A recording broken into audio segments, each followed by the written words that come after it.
The following program is hosted by immature, irreverent, obnoxious, and often disgusting young men. Listener discretion is advised. This time on Nude Clan, rip and tear until it is done. Shall we play a game?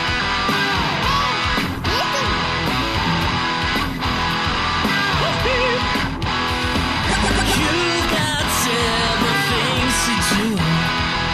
You got work, kids in school. What do you do when it's all over?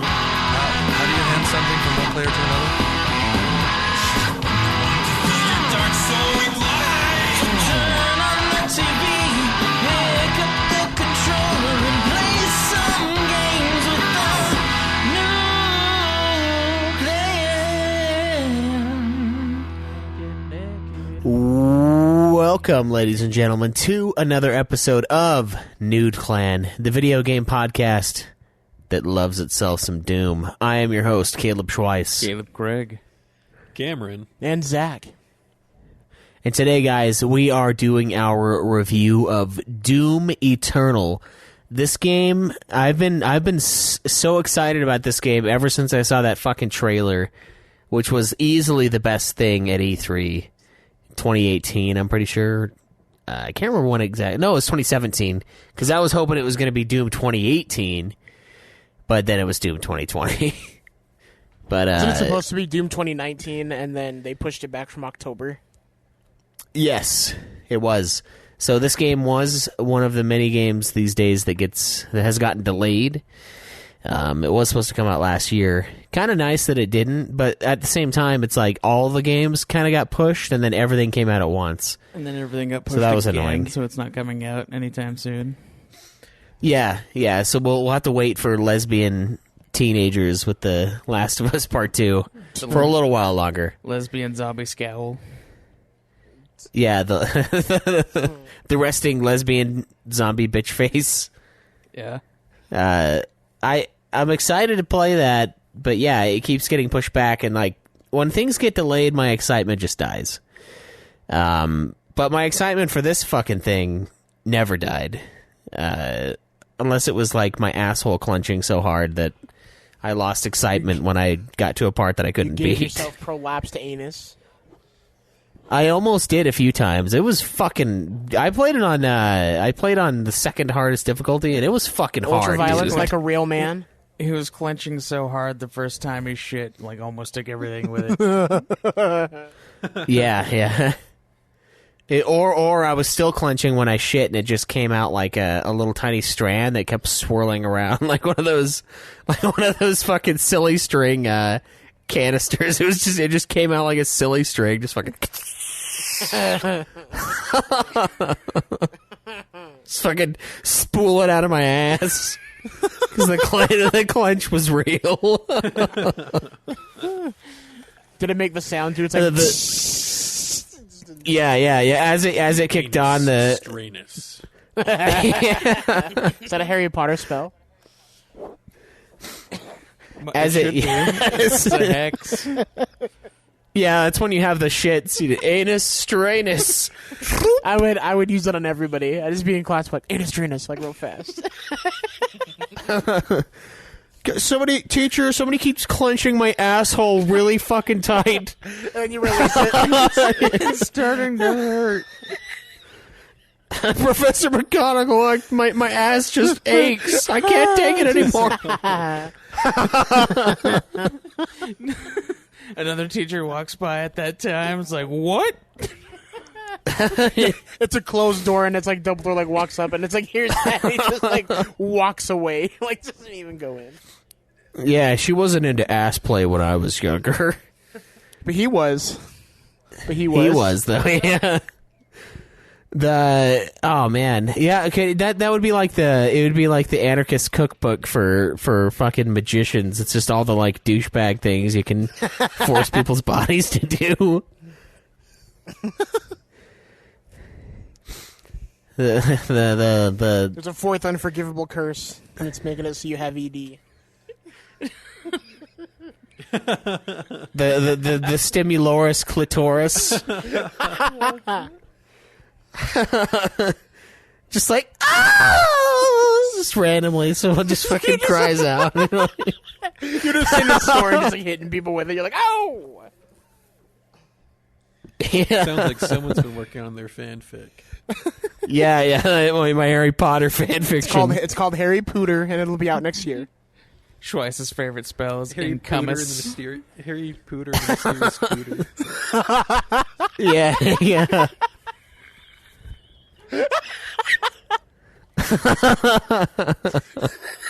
Harry Potter and the Grundle of Azkaban. Harry Potter and the half-erect prince. The half chub prince. Yeah, the half-chub prince. Harry Potter and the Goblet of Lube. Harry Potter and the 18 Years of Child Support.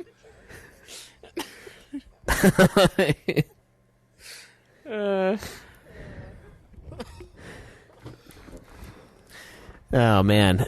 So yeah, we all beat Doom Eternal. In case anyone was wondering. Obviously, you guys beat it a while ago, though. You're kind of waiting on me. It was like 2-3 weeks ago. Yeah, just We all beat it basically like the same day. Yeah, or 'cause two, we so- all announced it at the same time. we have a group announcement. Hey, we're expecting.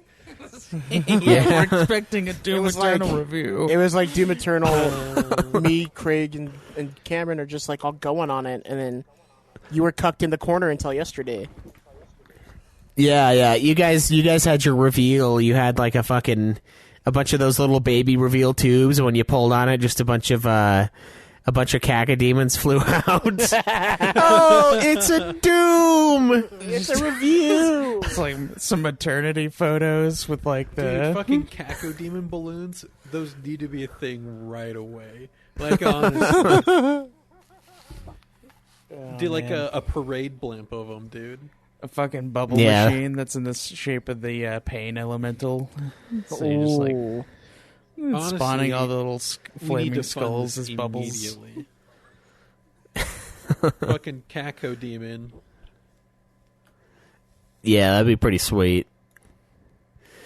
Oh, and we could So- do cacodemon grenade tosses where we have to toss softballs into their mouth.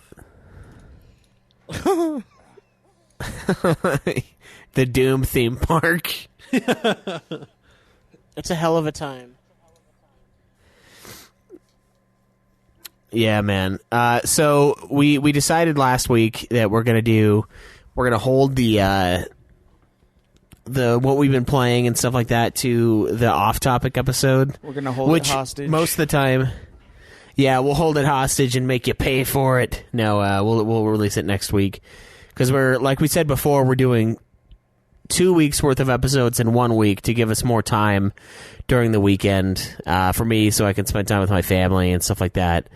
And also, it'll give us another day to plan for the next week's episode if it is in fact our episode. So we'll just have a little bit more time to make sure we're bringing you guys the best of content. So we'll have the big review, and that's going to be more self-contained.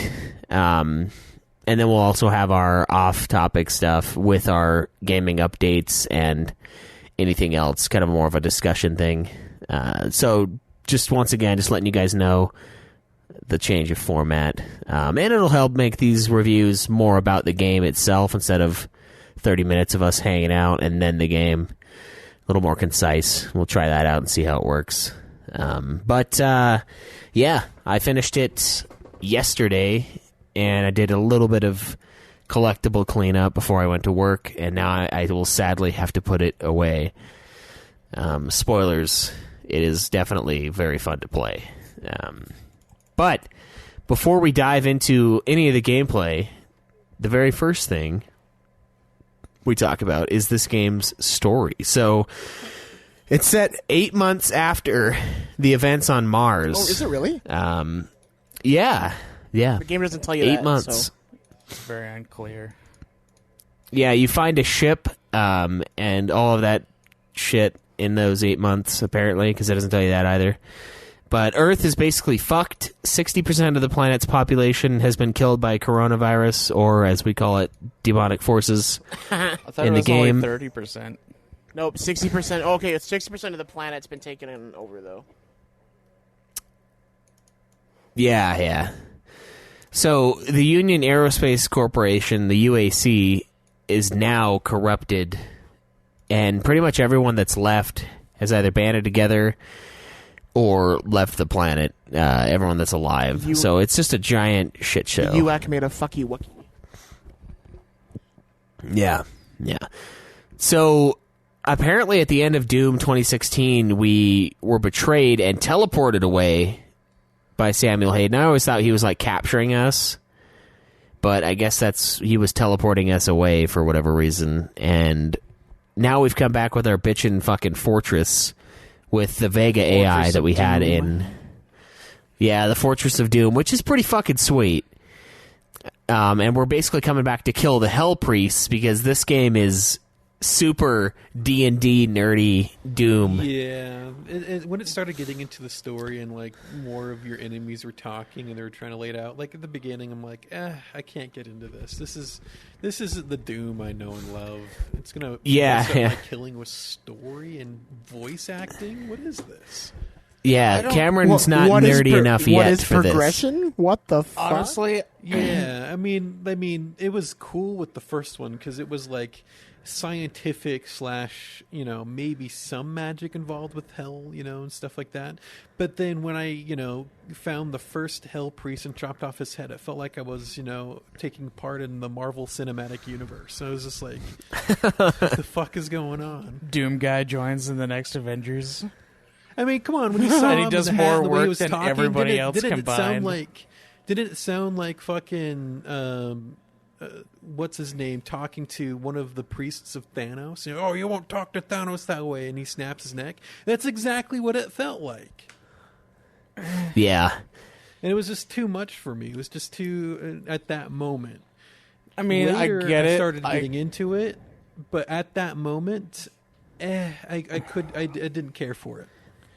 I mean, yeah, I wouldn't mind talking if it was basically just like them expressing their fear of you, because that's basically what the entire first game was.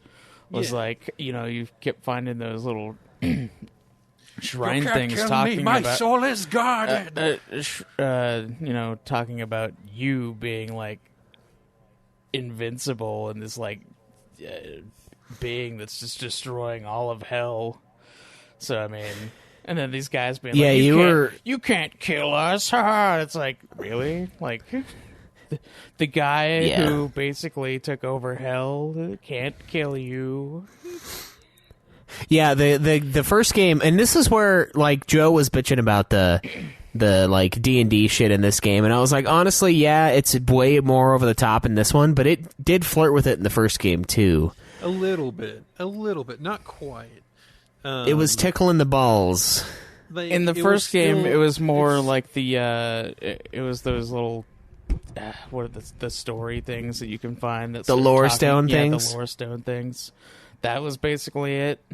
Like, other than that, Samuel Hayden would talk to you about like the hell energy and whatever. But it was more about hell energy and portals and scientific-y stuff, which is more or less kind of what Doom is. Where it's, we messed with, technology we didn't quite know about and opened up a portal to hell. And then that's, more or less what the first one is about, Doom 2016. But this one had bring in magic mixed with... you say that, but it's the same damn thing. And I know. They messed with technology that they didn't know about, again, and it corrupted... I can't remember their names. But but now we're learning that it happened before to this ancient race of Sentinels, where they came across another race of what were the angel race again? This is the Makers or whatever. The Makers. Yeah, the Makers.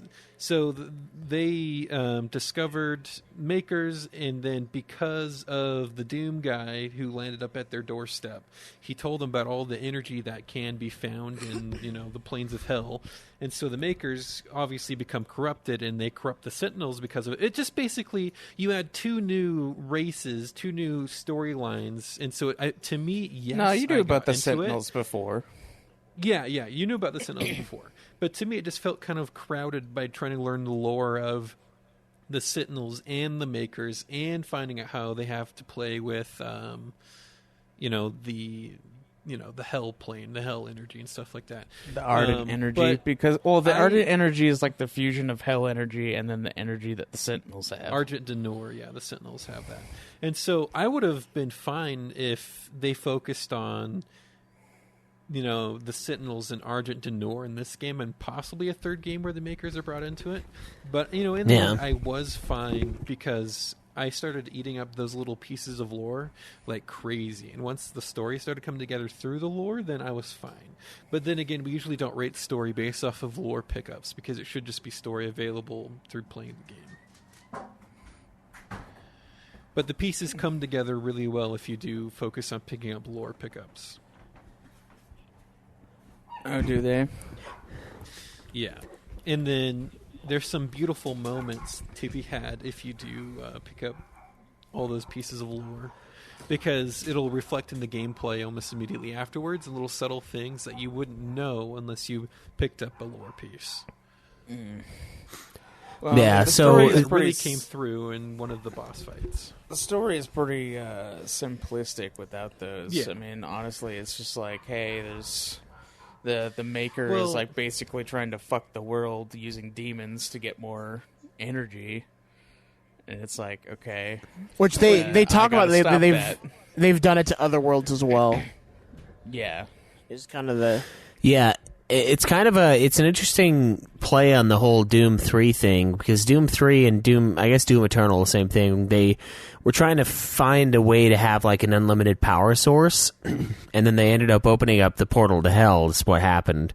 And so it's always been a power, like an energy crisis kind of a thing going on. And the aliens, the Sentinels, that's the same thing for them. They're just trying to find a planet, and they like use soul energy is what they call it. So like the souls of the dead to power their electric grid, basically. So like it's sort of like a play on what happened in 2016 and in Doom 3, where you were trying to advance science and advance energy efficiency, and then you accidentally opened up this fucking portal to hell, but instead they happened to come to the planet that the Doom guy lives on. Well, they didn't happen to, like, when they found the Doom guy, they like found his planet basically because of him.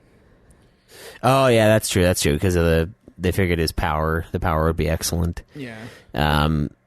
You go to a facility on Phobos, obviously one of the moons, and you use the BFG 10,000 to shoot a hole in Mars, which you then like use to reach one of the other areas. That was pretty fucking sweet. That was pretty rad. Yeah.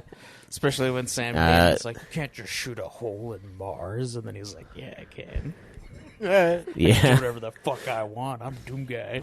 I like how you just grab him too, like Samuel Hayden. You just like grab him, throw him in your ship. You're like, you're mine now. Yeah, the other guy's like, we don't know how to bring him back online. It's like, it's very, he could be lost at any time. And he just grabs him, and then he's like, fine.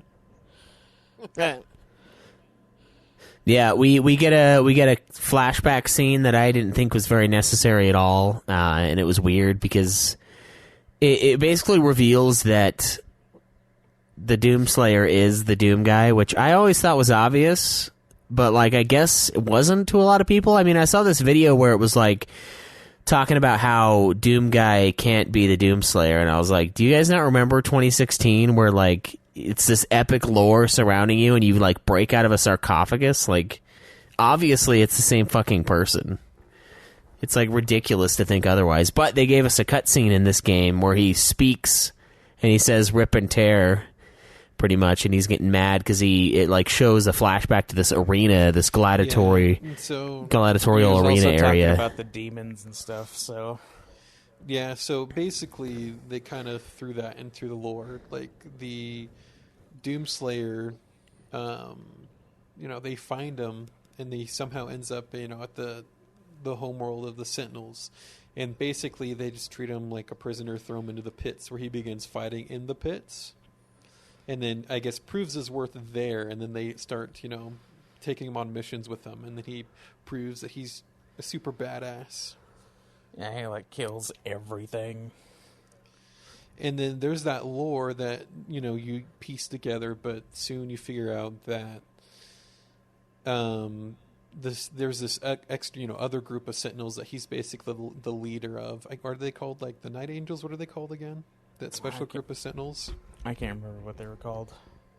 Anyways, they see what the Makers are up to and are corrupting it, and so they try to do this huge thing where they destroy the energy. The Makers find out about it and basically do this thing where all the Sentinels are trapped, and then there's the Sentinel Betrayer who basically turns on them as well.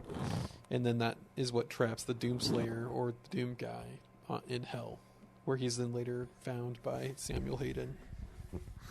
Yeah. Yeah, so that's when you find out about there's like a rogue maker named Seraph that basically transformed Doom Guy into Doomslayer by giving him all these superhuman powers. Yeah, and I didn't... okay, yeah. So they basically made him superhuman, and to explain how he's the Doom Guy. Well, it's because they gave him, like, powers or whatever, but yeah, it's like... I don't know. I don't know how he's supposed to be the Doom Guy either, because it basically is saying that, he was there before, but does that mean that Doom 2 and Doom 3 didn't happen and only Doom did? That's Because what I Doom 2 was under the impression reality. Because Doom 2 also takes place on Earth, and Doom Eternal has, like, heavy Doom 2 vibes. And in Doom 2, they kill your bunny, but your bunny's alive in this game. Yeah, you can find your bunny throughout some of the levels. Yep. Like isn't Doom... Yeah. No, I don't know. I don't think it messes with the canon too much. Doom 3 kind of does, but... Well, no, I mean, like, Doom 2, like, demons are on Earth, and they destroy, like, a shitload of the population, like, exactly what's happening in this. So it's like, either that happened before, and people just forgot, or, like, I don't know. It seems... The only thing it seems weird. Well, we don't. To me, is it happened on a different Earth.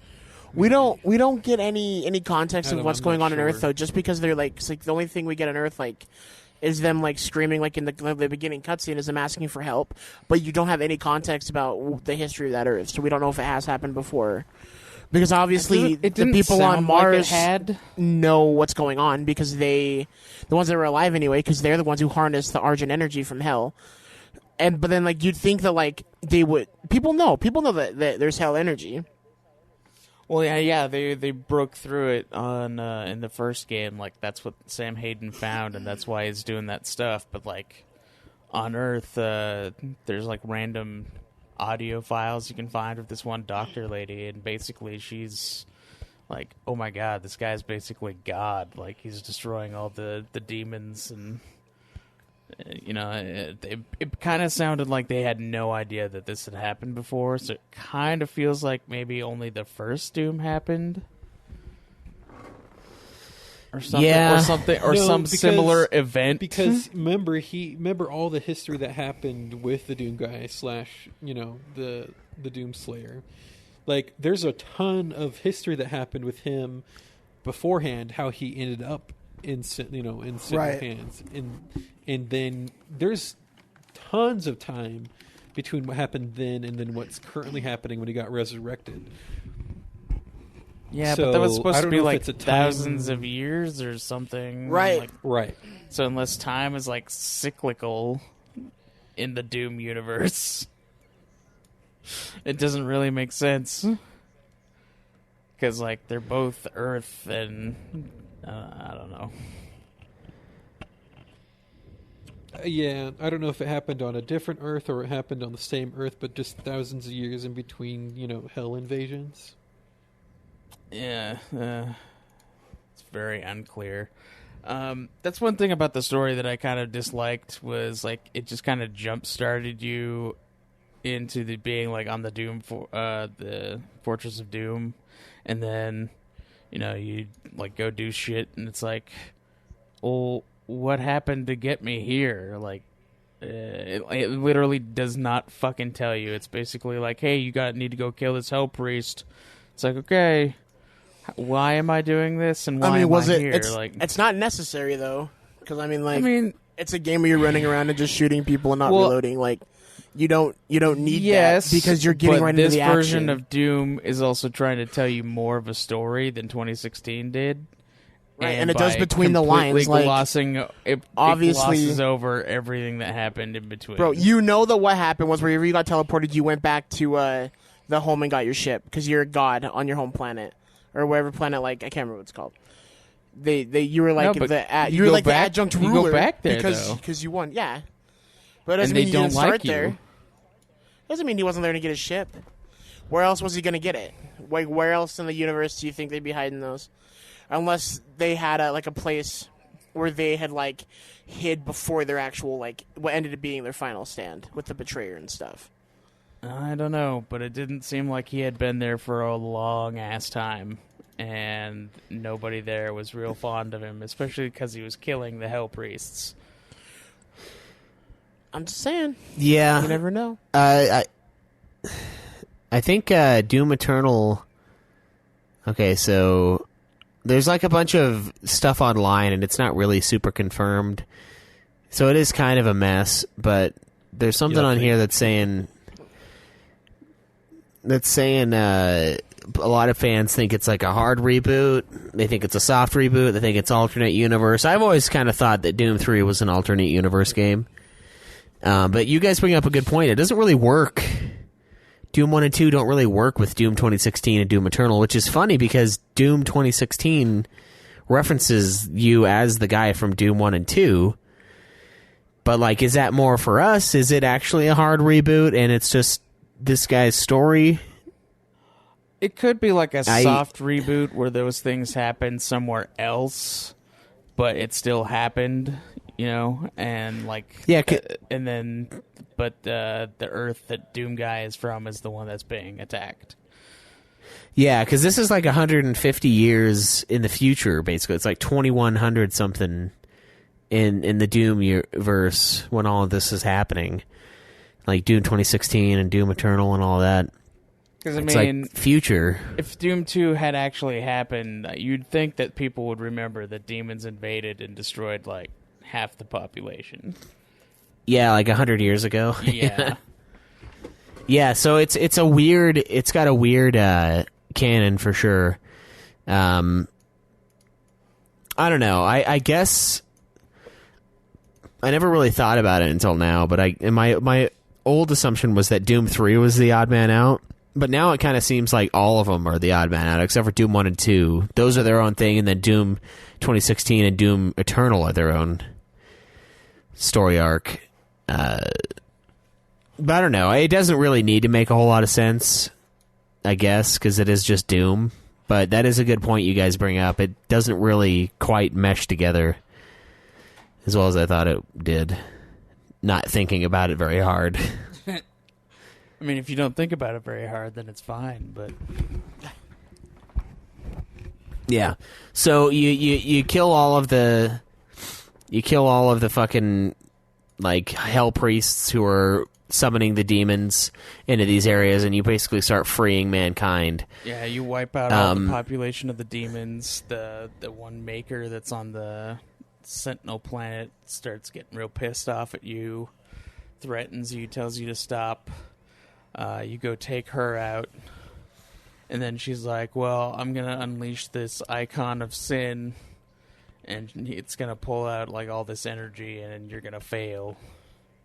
And then she loses control of it, and then it goes to Earth.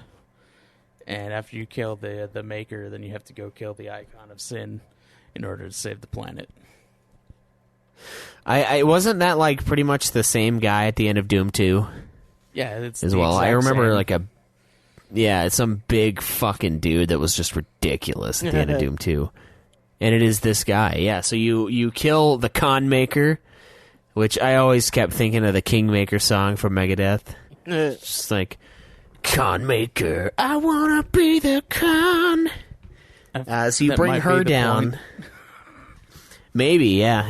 This game is metal enough. I mean, it's all about metal. I think most of the story, the ideas and stuff, is trying to be metal. Yeah. They moved from awesome metal to nerd metal, though. That's what they did with this. And now metal. it's more like Dragon Force, whereas before it was more like Iron Maiden, you know. Like, they're both kind of story-ish, but one of them's definitely more high fantasy than the other one. Yeah. So you kill her, you take her ass out, and then you go back to Earth and you fight the Icon of Sin. And you fucking tear that big bastard down, and you kill it. You stab it in the fucking dome with your crucible, which is a sword, a bitchin' slayer crucible sword that you picked up earlier in the game, which makes it even more high fantasy because you've got a fucking sword in this Doom game. And then you just walk sweet, off. But also Doom 2016 had that sword as well. I don't remember a sword in It was at the 2016. very end, It was at where the Sam end, Hayden yeah. takes the crucible Sam from Hayden you. had it. Oh, yeah. Okay. Yeah, you didn't get to use it, but yeah, it was there. It's fucking sweet, though. The sword is... at first I was like, it's kind of lame, but then I was like, no, it's not lame. It's fucking sweet. One thing that really, really disappointed me about the game is how hard they were foreshadowing a giant mech fight, but never came. 100%. We talked about this. It's bullshit, and they owe it to There us. are giant mechs everywhere, Oh, yeah, everywhere. everywhere. broken, and...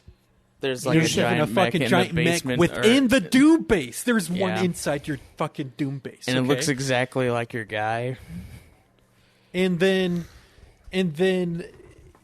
they have the opportunity to let you launch down. The Icon of Sin is fucking like 7 stories tall, fucking walking around, has a whole bunch of armor on him.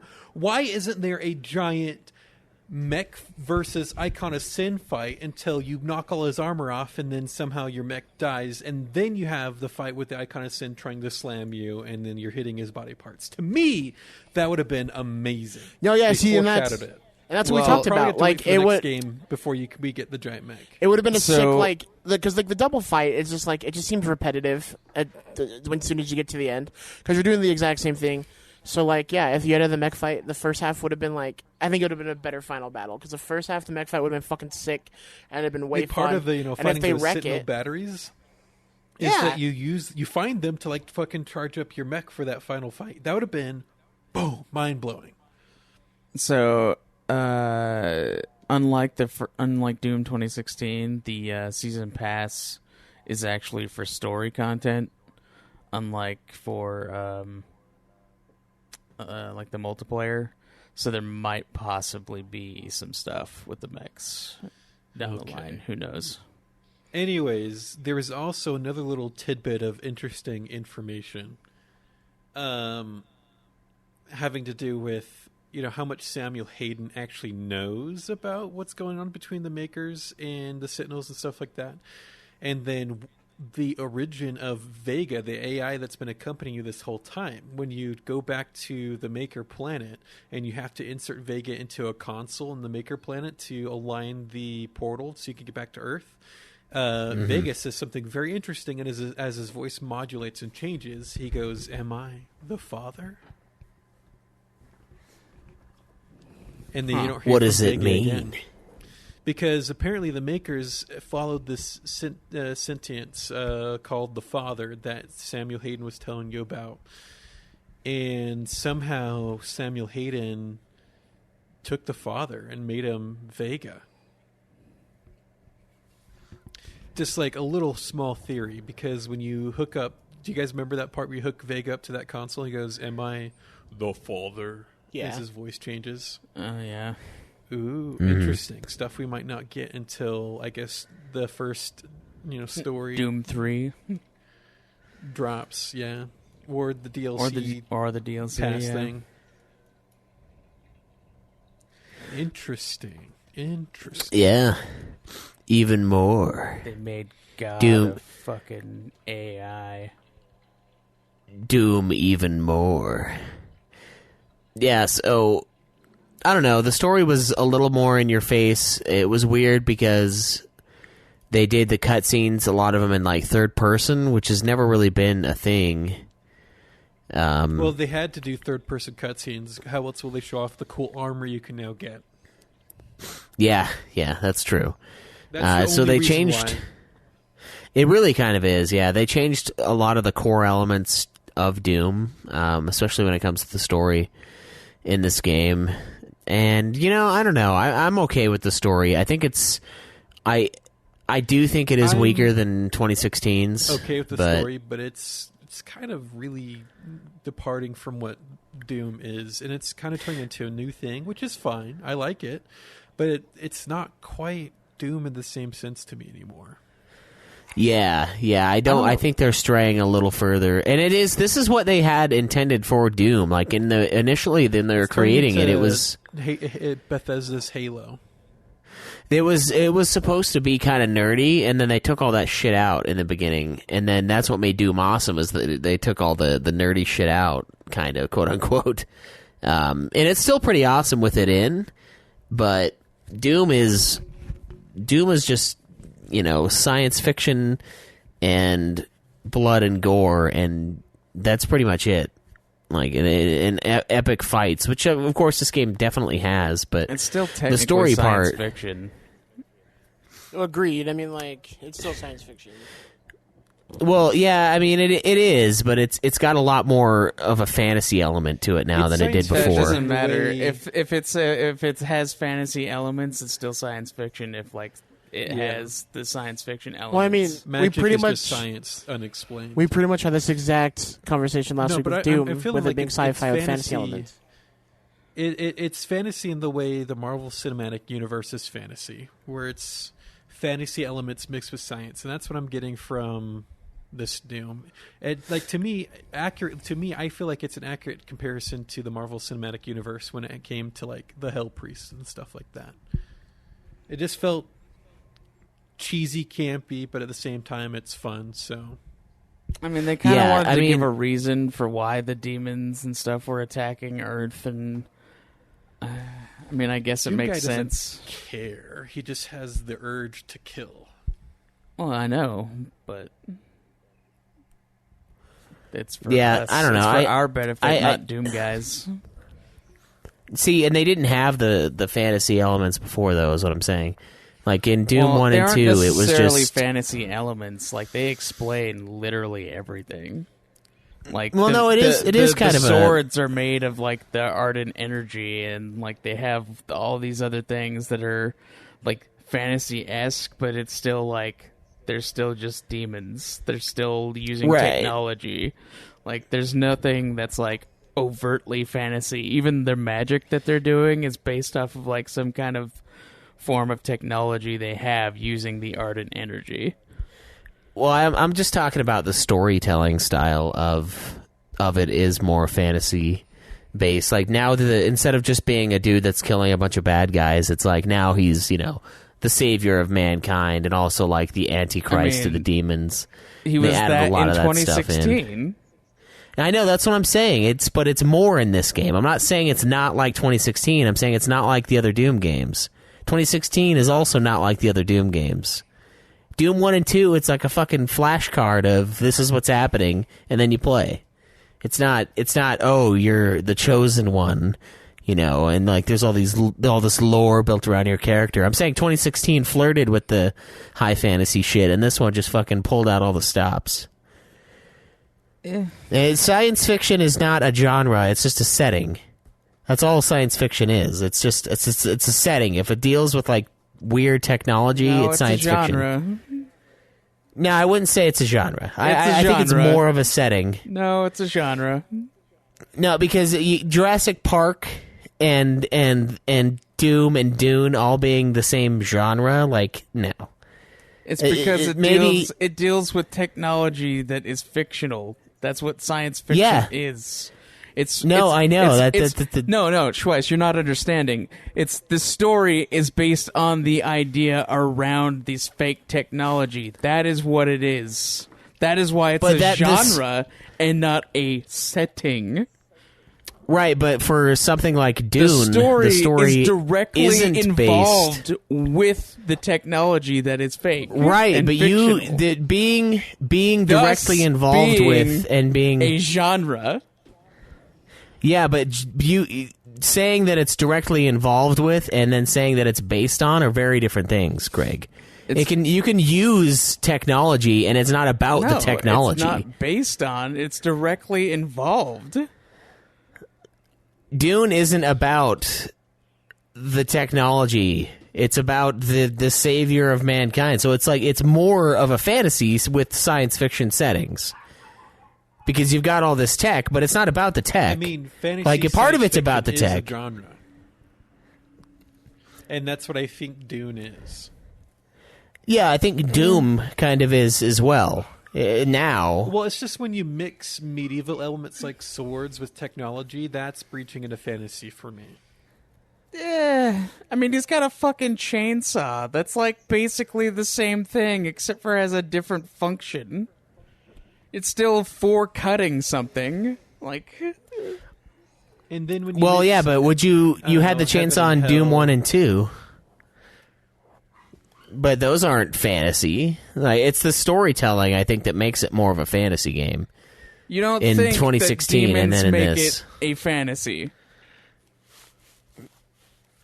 Well, I mean, I guess that Demons does, but it's by themselves are more fantasy than science fiction. Schweitz. That in of itself makes it something like the bringing in a sword doesn't make it more fictional than the fact that you're literally fighting the hordes of hell as the savior of mankind. It doesn't make it that being the savior of mankind doesn't make it more fantasy than the fact that you're fighting literal demons. Well, I mean, that just makes it fiction. Doesn't that make the Doom Slayer the savior of mankind, though, as well? Since he is destroying these hordes for Earth, mostly for Daisy. Yeah, but he's doing it for Earth. I mean, he's saving them because he has the ability to, and he hates demons. It's kind of like it's not because he like really wants to. It's because he hates fucking demons. So I mean, you could look at it that way. He's not choosing to be the savior of mankind. He's doing it because he wants to rid the entire universe of the demonic race. Yeah. So basically, you can view Doom as a story of racism. Doom is a story of racism. Well, that's just fantasy, Craig. I mean, you could totally tell that too, that they're playing that card, because at the beginning where the demons are all like the mortally challenged. Oh yeah, the mortally challenged. Don't refer to them as demons. Please refer to our guests as mortally challenged. Yeah, I thought that was a funny way. It likes to do that a lot, where they kind of give the middle finger to PC culture and shit like that. But I don't know. To me, I think it's more of a fantasy story than it has been before. It's a science fiction story with fantasy elements. I don't think it's more fantasy than before. The one before had plenty of fantasy in it. There's like lore pieces that you could find that were basically telling you something about that. They told you about the Sentinels and everything. It's like it's not that far of a jump from 2016 to this one. It is a little more on the nose, the Hell Priests, and they definitely bring it. Well, I mean, yeah, they definitely the makers really bring in the fantasy. No, Maker's fine. It's the Hell Priests, and they're like doing mumbo jumbo. I do like how the makers, once you take off all their fancy technology and clothes, they just look like a demon. Lovecraftian. They just look like Lovecraftian horror is what they look like. Yeah. Yeah, I think it's. I still say it's more than 2016, but it's also 2016 is also a lot more than what we remembered. In Doom 2016, 2016 was more passive about it, and Doom Eternal just brought it closer to the story. That's literally the only real change. Like, because Doom 2016 literally had the same exact shit. It was just like in the background stuff that you could learn about.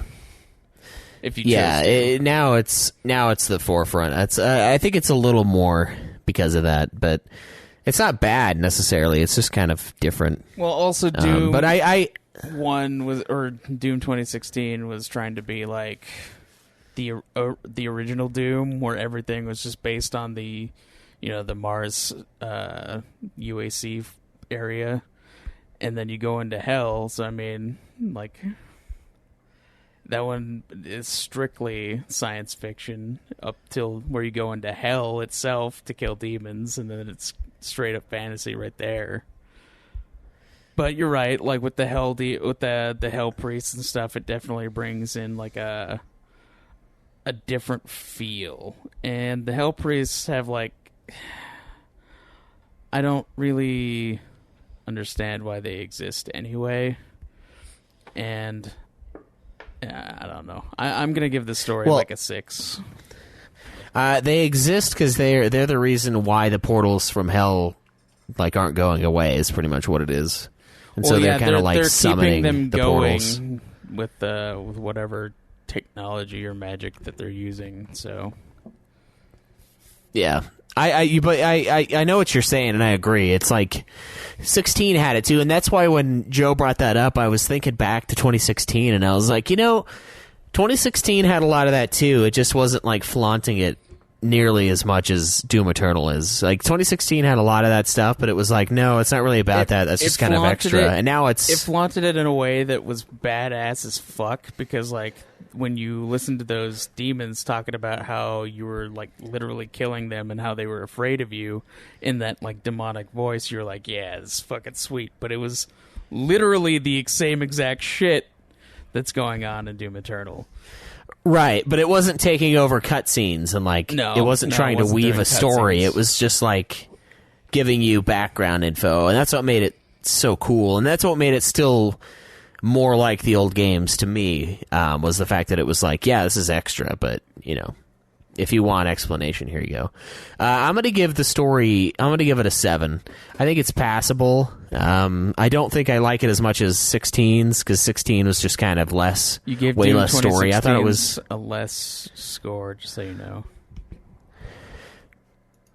No, I didn't. I gave the story an 8 on 2016. Are you sure? Because like I'm pretty sure I have of us it. gave it like a 6.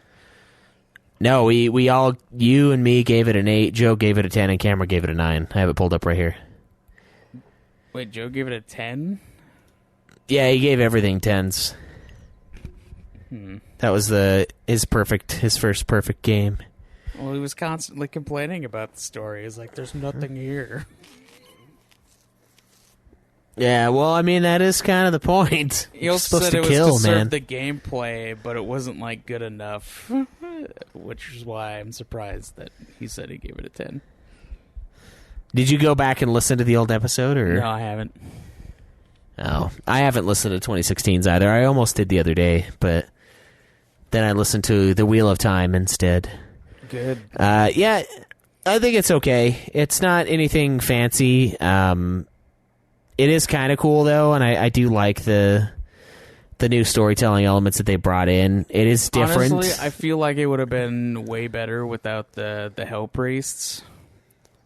Agreed. Because like the Maker itself could have been the enemy, and when you find out the Maker is basically like a corrupted angel demon looking thing, then it's like, oh, okay, that totally fits. I'm going to disagree because I feel like the Hell Priests... Well, the Hell Priests are the only things that like are outstandingly different. They're tying the rest of the game. his past in, because they're like all the Hell Priests were the same people that were on Argent D'Nur. They were like some of the leadership. So what it's doing is it's tying his in, and it's giving him more of a reason to be there. Yeah, I mean, but not the just past the demons, stuff but he's that getting shows revenge. them there. Yeah, I but the think it past should have stuff that been shows more them there is Sentinels than also Hell directly Priests. tied to them. So if you removed all that, then it would be fine.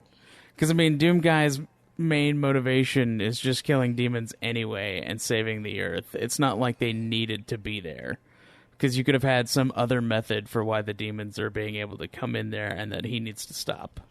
Like, the Hell Priests aren't directly necessary, and they're the one thing that stand out as being like overtly strange.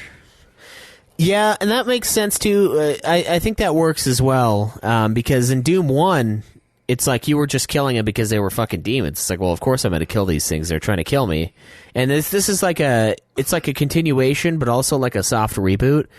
And so I think they could have pulled the same thing off as well. So I don't mind it, but I see where you're coming from with that, Greg, because it's like, well, his whole motivation in Game 1 was well, of course I'm going to kill him. I am a soldier, and these are enemies. There's that whole cutscene where, like, you know, he's really groggy after they, like, saved him, and he's basically just like, demons, gotta kill, gotta slay demons. Rip. Gotta kill them all. Tear. Yeah, and then all rip and tear is, like, all he can say for, like, forever, apparently.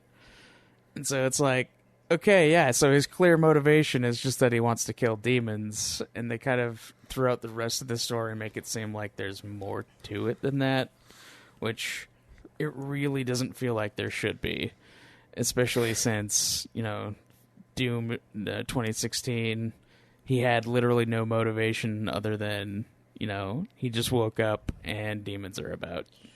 Well, I mean, this just expands on that, and it gives him more of the reason. I don't think he needs more of a reason, though. I just don't think you like art. I don't think you like art, man. No, see, right now. Here's the thing. Now that we're into gameplay, I didn't even give it a score. I didn't give it a score. Yeah. quickly give it a score then, so I can talk about what I was about to talk about. Yeah, quick, so I can hit you with my point. Yeah, do it. Cameron, what are you going to give it? Well, I was going to give it a 6 due to the campiness that the Hell Priest brought about. Maybe they should have just done Hell Priest differently, because it just felt like a Thor Ragnarok type of vibe when you were sitting there talking to that first Hell Priest, and I didn't like it at all. But then later, through moments of gameplay and other lore, it just like really saved it for me. So I'm going to give it a 7. All right, 7 for Cam. What about you, Zach? I'm giving it an 8. I think you guys are being bitches. I think it's great. I like the story. I thought it was fun. It was like camping a good way. I thought it was camping a good way. I didn't think it detracted negatively. For me, it didn't. And I thought it was fun. It gave more lore, even without the cards, like adding like the Hell Priest, adding the Makers, adding all these different aspects. And for me, it just expounded off the first one, and it just kept going. So I give it an 8. Okay. So now that we're on to gameplay. Being campy is exactly what the game is, Zach. That's why I love that about Doom and Doom Eternal. I do. I really do. But here's the thing. Because Doom Eternal is a lot like the old games. Like, they purposefully, with the gameplay, added more stuff to it to make it feel like the older games. The puzzles, the hidden rooms, bringing back puzzles, hidden rooms, all the pickups things like they had before in Doom 2016, but they like really went for it with this one, where like, you know, you had to pick up the various things like the secrets. They even had like the red, blue, and yellow keys and everything. You know, like that. They went straight up classic Doom with this one, and that's like. They really tried to make it feel more video gamey in like almost every way. And that's one reason that I kind of hate the Hell Priests, because they're like they add like an additional level of story that doesn't need to exist in a game that's already super campy and meant to be that way. Because like Doom 2016, the reason it's great is because like, you know, you don't really need a reason to kill demons. Like, that's why the story is so barren in that first game, and like it doesn't need to be any more explained in Doom Eternal. And they tried to straight up give it more, and in a way, I feel like it took away. Yeah, I mean, this game definitely has more story than 2016, but I kind of agree. Like, 2016, it's not necessarily about the amount of story. The reason why I gave this one a lower story score than 2016 is because the story worked better for me in 2016. Which is, I mean, another way of saying 2016 almost has no story, but what story it did have was like, it perfectly blended with the rest of the game. Almost, at least. So a little more so than this one. So I see where you're coming from, and I agree with the gameplay. This is way more like Doom 1 and 2 than even 2016. Because of the way you have like these hidden areas, these little extra things, and Doom 2016 had a little bit of that, but this one's like there's collectibles, there's hidden items, there's all sorts of things that the old games had. Because like with the old games, you'd have the little completion ratio of like hidden areas and shit like that. And how many all secrets you found, how many people you killed, like all those percentages. secrets everywhere, and this is the same. This game brings all of that back. It's got the demonic presence. You do the boss fights. You do the Slayer gates, and all of that's cleared. So you clear the whole area. You've got the percentage thing from the old games. You've got the secrets. Like, it really brings back a lot of the classic Doom elements, and it blends it with the combat and speed of 2016. The collectibles are rad. They're probably my favorite part of the game, like the little toys. I want them to make them so bad, I would buy them, like 100%. Yeah, and then finding the vinyls of, like, the soundtracks and shit. That's fucking sweet. There's some sweet... Like, the collectibles, I also, really shined in this game. Yeah, I really like that the collectibles also, like... just hang up in the Doom Fortress. Yeah. Like you get your shells for your little toys, and then you get the like the picture frames for the records and everything else, and it's like it's sweet. They've made the guy like a serious nerd, like a collectible nerd that also kills demons. Like, it's ridiculous. Yeah, it's fucking. It's like the demon killing version of a brony is what the fucking Doom guy has become. he's like that nerdy guy that's still really cool, you know, that like totally is like super badass. But he's like, yeah, I got a toy shelf. What are you gonna do about it? So you're saying the video game version of Zach? Yeah, thank you. You think I'm cool? Oh god. Oh my god. Oh my god. I didn't expect to blush today. Jesus. He's fanning himself right now. I could feel it. Oh, is it hot in here, or is it just me? Yeah. No, but those are, dude. It's rad, dude. Like, I don't know. I liked with game. If we're gonna say let's like stick with the collectibles and like the Doom thing real quick, I liked how much detail they put into like your base. Like with like my favorite part was like I stopped for like 10 minutes and I read like all the titles of the books and like magazines running around the Doom base. Like they're so fucking funny. Like Rip Pray like eat is it Rip Pray Love or something like that, or Eat Pray Rip and like shit like that. It's just funny. Yeah. There's one I think that was like demon slang for idiots, which is hilarious. I kind of wanted to like make those books and like make like a fake bookshelf and like put them on like in my room because I think it'd be funny. Just to like there's have them. Yeah, I liked that stuff too. That was fun. And then after, if we're going to talk about gameplay, the first thing you notice immediately is that it's much faster than Doom 2016. Doom 2016 is fast, but this one it's not only faster, but you're required to be faster in order to be stay ahead, especially on the harder difficulties. Yeah, and I love that about this. I love how fast paced and how quick you can be. Like, as far as the runes that came over and like the armor upgrades, you can make yourself so much faster too at the same time. Yeah, so there's a lot more being able to dash and stuff, and then I know. Well, then increasing how fast your dash comes back, increasing the speed after doing a kill, increasing weapon swap, giving you that shoulder launcher thing to like help keep stuff away. And it makes you keep rotating, so you can't just rely on one weapon, one tactic. Right. You have to rotate what you have in order to be as effective as you are. And like, I enjoy how much damage you can output too, because you can just fucking go on a killing spree and lay down an insane amount of damage to a target as fast as you want to, which made certain things like cyber demons not as hard in this game as they were before, just because you can fucking destroy them. You can just fly across the map. Oh man, my favorite gun has to be the super shotgun, just for the meat hook part. Amen. The meat hook is both an escape and attack at the same time. And you're just fucking meat hooking left and right, and then laying down rockets and ballista shots. Oh, I fucking love the ballista. The flame upgrade for the meat hook was great too, because then they drop some armor. So like the second you get there, you kill the dude, get some armor. It's just constantly go in this, and I love it. Going with that, with like the meat hook upgrade, I liked that upgrading weapons didn't feel like a chore because they all had a payoff regardless of what they were. Because with the meat hook was my favorite. Want to spend time on upgrading weapon, you could find a mastery token and just use that. Yeah, it was great.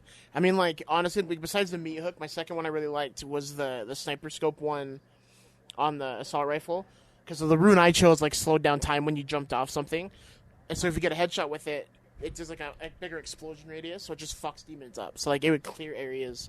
It was great. Like, I don't think I thought had about one doing upgrade but that I prefer didn't like. the speed upgrades. No, and we talked about this, like, and that was like definitely your gameplay, and it was great. But like for me, like I liked sniping because like I took out the arachno demons and the ones with the machine guns on their hands. Like it was just easier for me to jump around and do that, and then clean everything up, and focusing on that. I loved how easy killing cacodemons was in this one, just by launching a sticky grenade from the shotgun into their mouths, and then like, oh man, it made it so Except easy. I used the shoulder grenade for that, just because my shotgun shells were for the super shotgun only. Oh, I didn't know that you could use the shoulder one on them for that. Yeah, I didn't either. Oh, and then here's another key tip, and this is also how I was able to kill you guys so fast when we played the online, is weapon swap gets rid of the reload animation. And so you can have, both the super shotgun and the shotgun on your quick switch weapon wheel, and you just shoot, switch, and you could just pour out damage. Just fucking pour it all over them, and it's so good. Pour some damage on me. And then another really cool thing to swap back and forth with is the rocket launcher and the ballista. Yeah, they both have long reload times, and just being able to swap to the other one real fast, man, it fucks. Yeah, dude, the ballista is fucking great. Yeah, that was my favorite one against the fucking those shitlord marauder enemies. Yeah, would just ballista. That was good against them, and also the gladiator fight. Yeah, so two boss fights, or really did. So the one boss fight that is hands down my favorite boss fight is the gladiator one. I agree. It's in part because of just the gameplay it by itself, but also in part because of the sound design, which we'll get into for this game, and just the fucking story element that gets into the fight, where they're chanting your chant as you're fighting the gladiator, and as you destroy him. Like it moved me to tears. I was crying during the gladiator fight. Like, it was such a precious moment to. After the gladiator fight, Cam's just on his knees, just bawling. Like I went back and did that fight again later, just because it was just such a beautiful moment to fucking take the horn off of the gladiator and slit his throat with it. The whole time in the background, they're chanting "Rip and Tear," which is your chant, which is what you chanted there years before as a young gladiator. Yeah, the crowd remembers. And then since there's the increased speed of the Doomslayer in this game, they added an enemy that can match you step for step, the Marauder. Yeah. And so he really puts the pressure on you, and you have to be perfectly timed to fucking fuck face on that dude. And then the weapon switch thing that I was talking about before allows you to open with a ballista and follow up with a super shotgun right afterwards. You destroy him and expose him for the little bitch he really is. I kind of really wish that the Marauder was more of a boss enemy. Yeah, me too. Instead of just being like a regular guy. Maybe a final confrontation with the Marauder as a final boss, but the way they just pepper him throughout the gameplay, where you least expect it, there the Marauder is ready to fuck your shit up. Well, I know, but it's like it's not even the same one. It's just a one. So I mean, like maybe fighting the boss of the Marauders or something would be cool. That would have been Doom 3. Have a final Marauder fight, because like Marauders when they just randomly show up was so cool. Before the game was released, when they started talking about the Marauders, they kind of made it seem like it was like you were going to have a rival that was like chasing you down the whole time, kind of like Nemesis and that's what I thought too. Yeah, Mr. X. So I mean, I was like, oh shit, this guy's going to be dogging you all the time, and then you just fucking rip him apart, and I'm like, oh, never mind. He's just a normal guy that's going to fuck me up later. Yeah, so he was just kind of an annoying fight. I don't know. It's not annoying. It's like he's able to match you in speed and then pressuring you with his little wolf thing that he can generate. And it's really that's like those fine. I mostly just hate his fucking in the middle shield. Of a giant fight. Yeah, I don't. The shield sucked. It's him pressuring you as you're trying to combat other demons at the same time.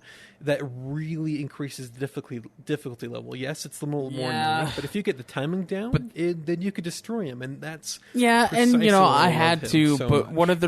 one of the things is like he's immune to every super weapon, which means BFG, sword, chainsaw. Yeah. And I thought that was fucking stupid. I think Yeah, I I think feel at like- least No. Marauder should be at least debilitated by the fucking sword. Well, Like fucking make it so he can't block every goddamn attack I throw at him. Yeah, I after feel like hit if you're him gonna with it. use a super weapon, he should be affected by that super weapon.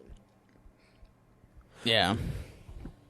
Yeah, I don't know. I'm kind of on the fence about that. Like, it seems unrealistic given the power of the BFG and the sword, but at the same time, it's like, well, this is an enemy you actually have to be really good at killing, and they were the worst enemy for me to fight. Those guys, and then the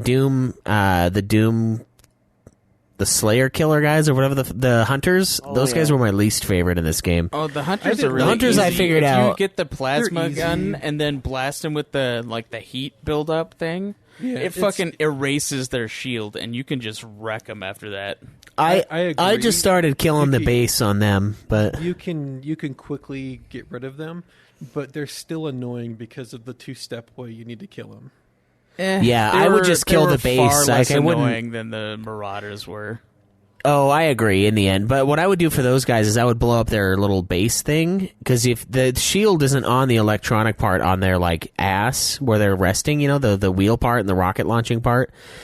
So I would blow that up, and then they would lose their shield, and then I just kill them. I thought that was easier than wasting all the plasma rifle ammo, because those guys you have to really be on the move, and the plasma rifle is like the worst gun to use on the move because it's like kind of slow.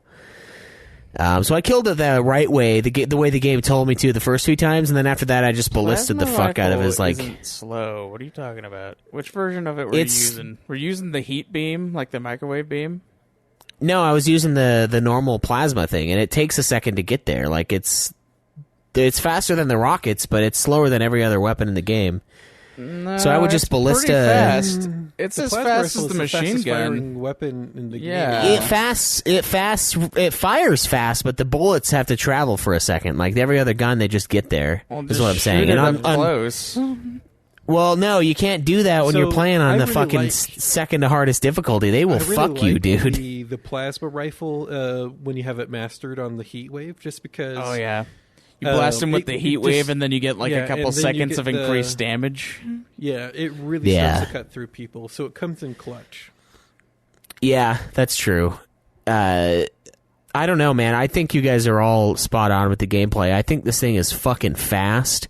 I think the gameplay is probably the Kinda best like shooter the, gameplay. The Praetor suit leveling up, and then the runes leveling up, and then I thought great. it was gay and over the top at first, but I think it's fucking excellent. I think all of the speed upgrades are fucking amazing. Like faster at death kills, getting the speed boost after you get a glory Being able kill, to and then glory like kill the from distance further glory away. kill. Yeah. Yeah, And so I used to fuck, have dude. the distance glory kill until I switched it out for the faster weapon swap, just because of how much damage you can output when you do that. Like honestly, the harder difficulties, it's almost a necessity to be able to shoot switch over and over and over again to quickly pour out that damage, like I was talking about, to really get through the enemies before they get you. So I on Hurt Me Plenty, I had to be you and Zach. I had to be the guy that, like, I would sit back and take out the extras when I had the chance, or I would just take out the Mancubus's little plasma arms or whatever. I would take those out as I'm fighting him, so I'd whip out the little sniper and then just, like, quick snipe, and then, like, take out that, and then I would go finish him off. So I was doing all of the strategies to, like, beat the game, and you have to be on everything. You have to be on the fucking ball all the time. If you make one mistake in the in ultraviolence, you're fucked. Like it just ruins the rest. Yeah. You have to be. And on you it. have to be burning him with the flames. You have to be picking up those armor shards. You have to be And taking them out it goes- the strategy way. It goes with what Cameron said as well. Is you have to use every single weapon you have, because if you don't, you're not as effective as you could be, and you'll have to end up redoing it. Yeah, at first it was kind of annoying. I'm like, everybody's got their own little special weakness. But as I moved on, I was like, for the harder difficulties, this actually works really, really well because the game's like, okay, you know how to deal with this. There's a lot of guys on the screen right now, and you have to prioritize who you're going to take out first and how. And then you have to decide, okay, I need to chainsaw a couple fuckers to get some more ammo for this gun to kill that guy. It lets you experience all the different tools they give you. Whereas in Doom 2016, you could gravitate to a few weapons that you really like, but this one, it forces you to get good with your whole tool bag. You have to use all of it. I'm gonna say though that like the super shotgun was clutch every single time. Oh, you don't have to use everything, especially since like all the weapons or most of the weapons share an ammo type with like another gun. But you do have to use like at least every ammo type that's available to you to take everything out.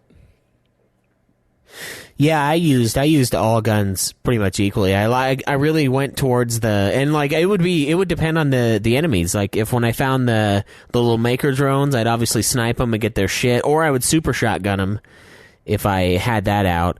But then I would also use the assault rifle to take out just the normal cash guys. Just use like 2-3 rounds and then break them into the machine gun. And using the micro missiles is so good. I got the mastery for that thing, and you don't have to like reload them. It just like infinitely fires until you're like out of ammo. It's so good. Nice. Yeah, everything is fucking sweet. I didn't really use the rockets as much though for the machine gun, which is weird because I really used that a lot in 2016. For certain I used the sniper. Where the that's what I mostly use it for. Chain gun. I never used the sniper. I had it, but I just never used it. Dude, on the harder spot, that was my weak spot thing. I wouldn't use the grenade from the shotgun. I'd just use. Dude, grenade from the shotgun was probably my most used thing. Just I use that a lot too. You could take out a whole slew of like the weaker enemies with one shot.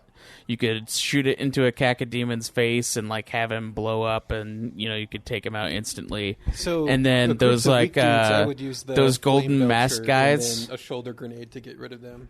Yeah, well, and then the golden mask guys, like when you're doing the maker fight, you can headshot them with the sticky grenade, and then they just blow up, and then you get like all the shitload of ammo. It's the same with the sniper. It's super easy to do. As long as you get a headshot on them, they're dead. Like that was. I would just do a quick scope on them in the dome real fast, pick up all the stuff from them, and then Yeah, I mean, because I didn't like using shotgun ammo for not the super shotgun. I did a lot of that. So like when I'd get those big beefy guys, the like real big guys, the ones that are not the ones that don't have the flames, and then also the ones that like that are on fire and have the flame swords. Those guys were like some of my other least favorite dudes. And I would use the shotgun grenade rounds on them a lot because there'd usually be a big crowd around them. And so I would like blow them up a couple times, and then I'd just start doing glory kills on the guys around them, and then I'd pull out the super shotgun and just fucking rip them with the new bullets that I got. But you have to be so fast in this game, and the game loves it. The game's like, yes, you remember how fast 2016 was? It's gonna seem slow mo now. Like this is just ridiculous. Everything is just about hauling ass to the next kill, and you have to use all your toolkit. You have to keep the flames going, especially on the difficulty Zach and I played on. Like you'll just die because enemies will just hit you for like half your health. Sometimes you have to have those armor shards coming in, and like every single thing that you could do, you have to do to stay alive. I think out of all the games I've played this year so far, or like at least on hand here, this is the game I swore at the most. Like doing the campaign. Because like you get hit, and it takes you from like some people get one hit, your shield's gone, and you're down to half health, and you're like, oh fuck.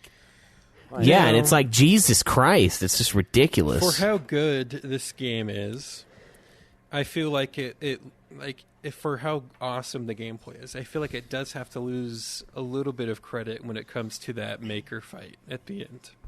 Why? See, because it just didn't feel as polished as it should. Well, you had problems. I remember like being on chat with you while you were playing it, and you're like, "Fuck, I keep falling off." But like, I never had that problem when I played. I never fell off. For me, I fell off. I would either fall off when I go to meet Hooker, And after I blood punch it, for somehow, I don't know if she had an attack or if she did something, or if it just like some random physics, it would fling me off the side of the map. Another I think you were frustrating thing glitched. that would happen during the Maker fight is when I would meat hook up to her, somehow I would get extra momentum and then land on top of her and miss the blood punch because I'd be standing on top of her, physically standing on top of the Maker. You might have been. Oh, that glitched never for happened to yeah, me. because that never happened to me, and I fell off the map a bunch, and I was like fucking screaming about biggest that. I was like, "Fuck! I frustration- don't have any health." My biggest frustration with that Maker fight was when I would meat hook to go up to her, like I would be up above her slightly. So if I tried to do the blood punch on her, I'd like miss. Yeah, when you'd so be I up had to above her like slightly. I had to like for me it would I would land on top of her. Yeah, I'd have to like wait like a second for me to fall down and then blood punch her because That was like, a problem I had too. I kept wasting blood punches because of that. Yeah, and then like I couldn't meet hook her again fast enough, so she'd just like get my biggest her health back. frustration was somehow I would just get flung off the map after doing a blood punch. Yeah, I don't it- frustration. I don't know what that's about because I never fell off at all ever at any point. Oh, so many times I got flung off. So many. Yeah, same. I died a lot. Oh, I fell off a lot. That's a really easy fight, though, when you start using the lock-on rockets. Oh Just yeah, fucking lock-on drop that rockets bitch. and the ballista were like the Correct, only thing correct. I had to use to take her shield down, and then I would just like go up and beat the shit out of her. But yeah, Lock-on rockets, ballista, and then when both of them were out of ammo, then you go headshot one of the Maker drones to restock Yeah. and then repeat. And then Yeah, honestly, dealing with her making most of the ground like toxic to you is okay, but to me the biggest frustration was how I'd get flung off the map over and over and over again. I would just be flung off the map, and I hated it so much. yeah, I don't know what that's. Yeah. about. There must have been some kind of glitch with like the way that the fight was going for you. I called that one like the kids fight because I was like, oh, the floor's lava. You like touch the floor and it's like suddenly you're getting damaged. I'm like, man, fuck you. I was fine. It was fine like a second ago, but like the rules just change instantly. Floor's lava, you're dying. Okay, you got to shoot the Maker drone. Okay, got health. Okay, floor's lava again. Okay, the air's lava now. There's gonna be a big The space fucking laser. lasers. Yeah, there's gonna be a big space laser. It's also Other lava. than that, I didn't think the Maker fight was too terribly difficult, but it got old real fast. Definitely It my was least just favorite fight. It was just clunky, especially when I would meet hooker and Like then I I'd said, have to it wait just a didn't second to feel- do the punch. It just didn't feel polished. Whereas I think in Doom, I it's think all what they about were trying to do movement and speed, and that requires a certain amount of polish. And the meat hook, interaction with her did not feel polished.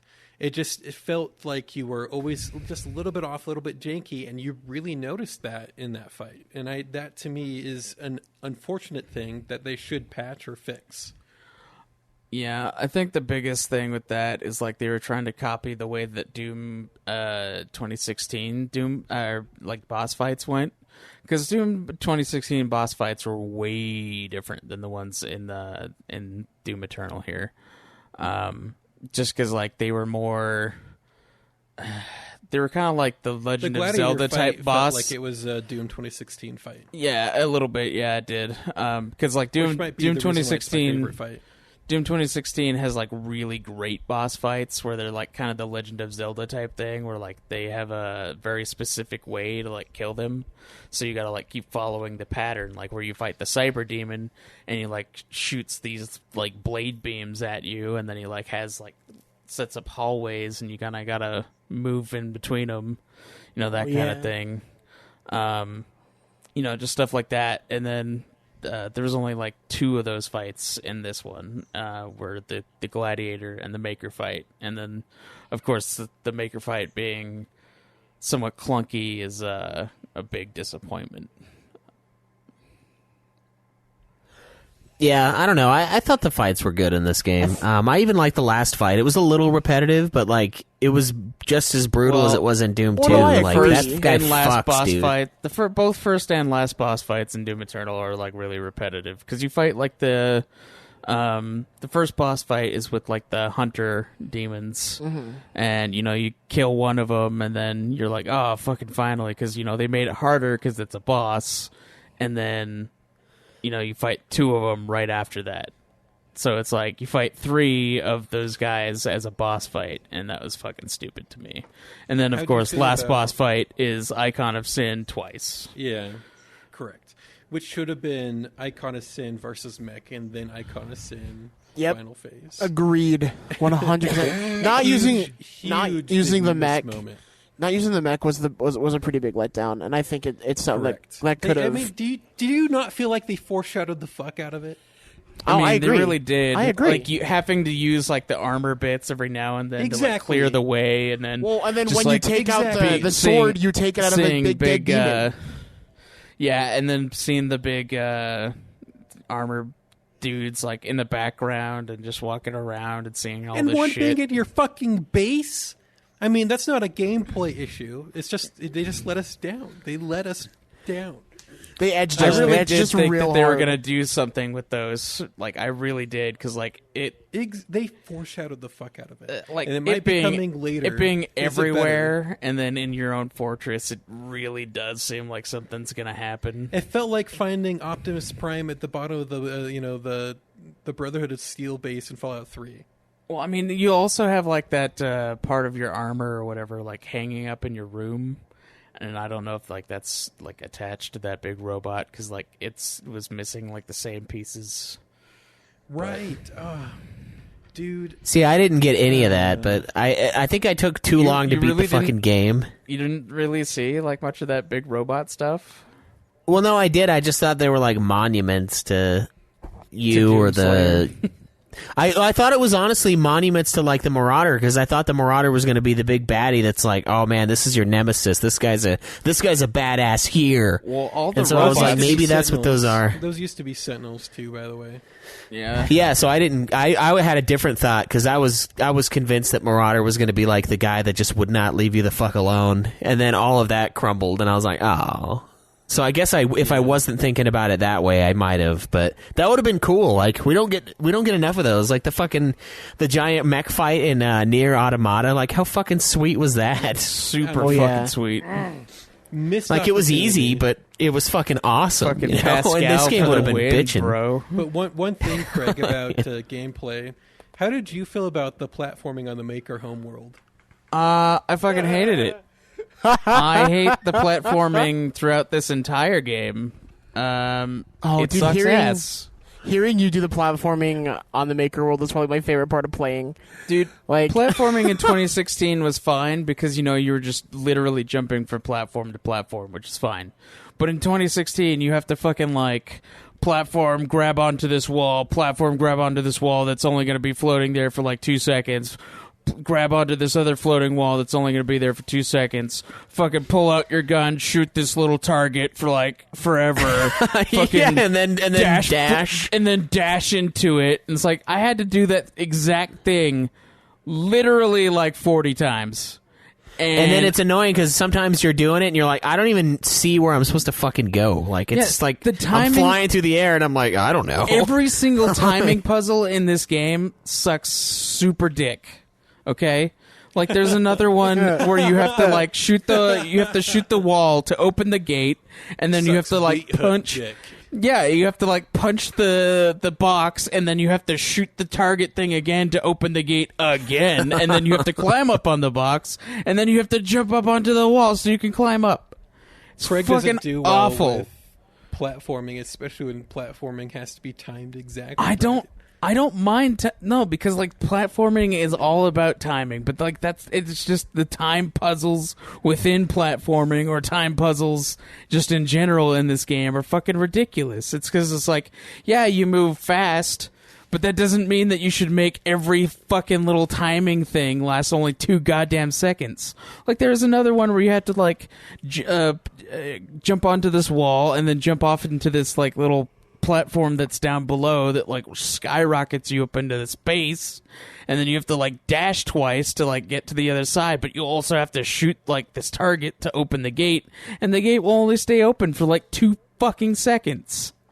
It's like, Yeah. There's a lot of timing, it's and it's just weird a lot because of it's a lot of irritating timing, and it should just be like if you shoot it, then it's open, and then it's fine. Like yeah. that's just how it should be. Like It's weird that this game melds together like it's like Super Mario Bros. With the platforming and the jumping. It's like Horizon Zero Dawn with the like shooting chunks off of the enemies. It's like Doom because of the brutality. Like it mixes a ton of different genres in there for like a fucking like the enemies in the Doom 2016 though. Yeah, but not to the same level. Not like, nearly like to the same their level. Blood and their fucking bones and stuff beneath their skin. Well, I think in this it's just mean, more like, just goring them. Right. No, I mean, them, but then like being able to see their rib cage and lungs and stuff. As you do damage. Yeah. I don't know. In this game, I don't think the shooting chunks off in 2016. It was not nearly as like prevalent in the gameplay. Right. No, and it this was. is like if you want to kill the spider. No, it was because you still had the enemy weaknesses. Like you still had to off the cyber mancubus. You still had to shoot their guns. Like it's the exact like same this, thing. I don't remember doing that in Doom Exactly, 2016. I don't remember that. I just remember killing. I Well- remember ripping and tearing, and that's it, man. That was it. You They went still full had the Doom ene- Slayer. they big they gory still had the blur. enemy weaknesses. Like it wasn't like quite as It extensive doesn't. as it is It in doesn't this one, count but when they the still had headshot's a it. weakness. It I wasn't don't just a headshot. remember that. I don't remember that in 2016 almost at all.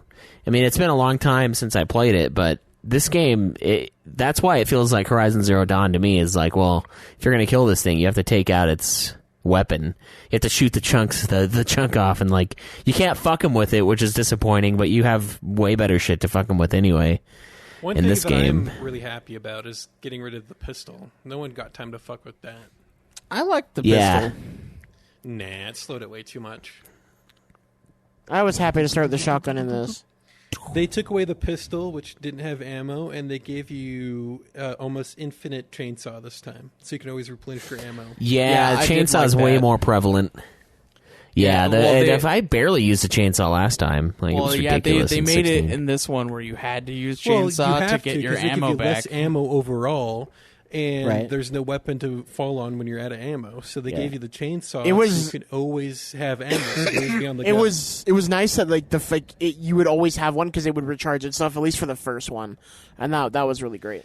And then you needed to store it for chainsawing more powerful enemies. But then they give you so many options for taking care of powerful enemies that you only use the chainsaw on the fodder for just replenishing ammo. See, that's all I used my Pretty chainsaw much, for. yeah. I didn't use it. I didn't use it So on any that's bigger another enemies. Yeah. thing, is that by the end of this game, you have like a fucking pocket full of super weapons to take care of large enemies. Well, You not have only do you Yeah. have the super BFG weapons, for you have taking- like the blood punch ability, which Right. like, Yeah. The wrecks. blood punch ability that takes care of and it is the specific weakness of several heavily armored enemies too, by the way. And then Yeah, blood punching the green mancubus and then meat hooking it's blood your way punching back the, in. The green mancubus. Yeah. And then you back up because he does the little ground punch, and then you meat hook your way in, you blast him point blank, and then you rip his fucking gut out and put it in his mouth. It's and like, tear? it's just an insta-kill. Yeah, But it's then like you have fucking instant. The standard BFG, which fucking clears the stage, which you should do if the Marauder comes after you. Then you have the Unmaker if you collect all of the gate keys, which is a really good way to focus a lot of damage on one powerful enemy. And then you have the fucking Crucible Sword, which is an insta-kill to one big enemy. And it's just like... Yeah. And then the Blood Punch, you just have a huge pocket full of super powerful weapons to use almost all the time. You always have an option when it comes to Yeah. laying down damage. And so That's why I liked that final fight, that's why 'cause they you make got it to harder pull out use all the guns. The chainsaw you only use it on smaller powered enemies, just because there's always a way to take out a larger powered enemy. Always a way. And then Yeah. the fight with the Icon of Sin, that was the fight to make you feel like the super badass Doomslayer, because you had all of your superpower pickups ready to go. You were fighting at 100% during that fight.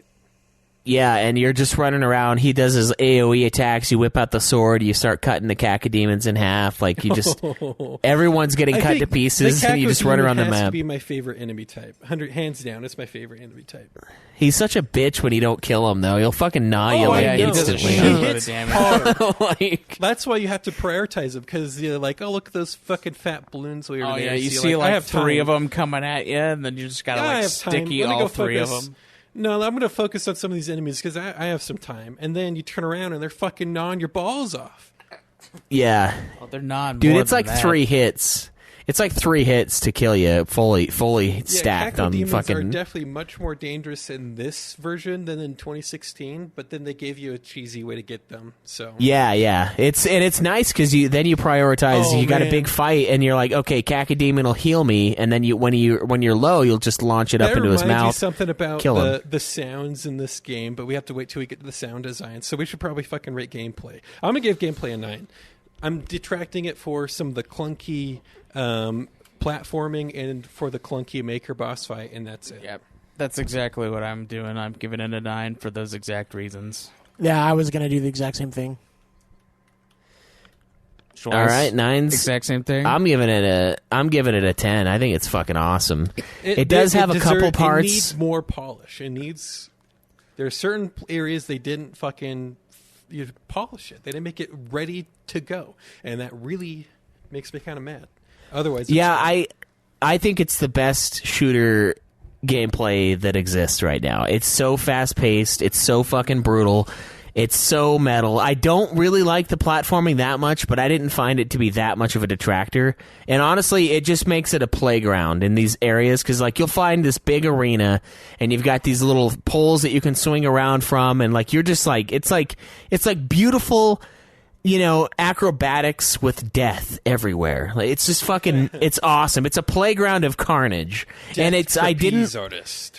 Yeah, exactly. And I didn't like the platforming outside of that part, like where you're just like going through the level platforming. I thought that was a little excessive sometimes, but it wasn't enough to detract from how fucking fun this gameplay actually is. Fucking stupid platforming should be to find secrets, not as part of the main story. Yeah, and that's where I almost waver to give it a 9, but I think it's fun enough to give it a 10. But I agree with the complaints you guys had.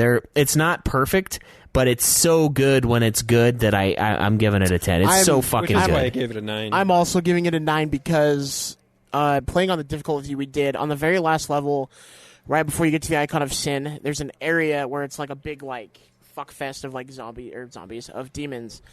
And when I went in there, I had 3 BFG rounds and like all this shit. And so I died in there and went back, and that fucking game saved me at 75 health, and it took all but one of my BFG rounds. And so I went in there like 30 times trying to beat that, and I couldn't. I had to restart the level and go back. Oh, damn. Yeah. I was saving all my BFGs for the final boss, and then the final boss was like, oh, there's BFG rounds everywhere. And I was like, fuck, man, I can fucking use like this. I told you, you have so many options when it comes to super weapons that it's like they encourage you to start using them. Like I still didn't use BFG very much. Clip. I watched a little clip from the developers. They go, we give you these tools, and when it's time to use it, you will know it's time to use it. Yeah, that's true. I would make sure to only use the BFG in big areas with another BFG round there. Yeah, I'd only use the BFG if I had full rounds and there was another round like right there. Which is stupid in the last level because it just throws them at you later. 2 moments that is an instant BFG use for me. Moment 1 is the Marauders starting to attack me and I didn't clear out most of the enemies yet. I'll BFG to clear them out so I can fight the Marauder just one-on-one. Second time I will use it is when those fucking arch vials appear. That is a BFG fuck moment. those. Immediately wipe them off the map. They do so much fucking damage, and you can't dodge it. It's like you can, but they'll go through the ground. It's also they make every other demon do more damage, and then they constantly spawn more. Oh my god, I hated those ones. So that's the flames, BFG man. for me.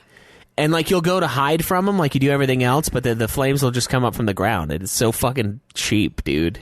I hate those two. It's like the more I talk about it, the more I'm like, oh no, I actually really hate that enemy type too. It's like I'm only comfortable with the zombies, the marines, and the fucking imps. That's it. I think everything else is like, well, it'll fuck you. I think my favorite zombie type though by far is the arachnodemon because I loved its design. I want the little miniature. That one's so damn bad. Oh yeah. I don't know. I think it's cool the many different ways to deal with stuff. Some of the Barons of Hell, those are a lot of fun to fight for me. I don't know why. I don't know. I didn't see many of them. They're pretty easy to take out too. And then the fucking not Barons bad. of Hell that have swords on them. Oh yeah, those guys were assholes.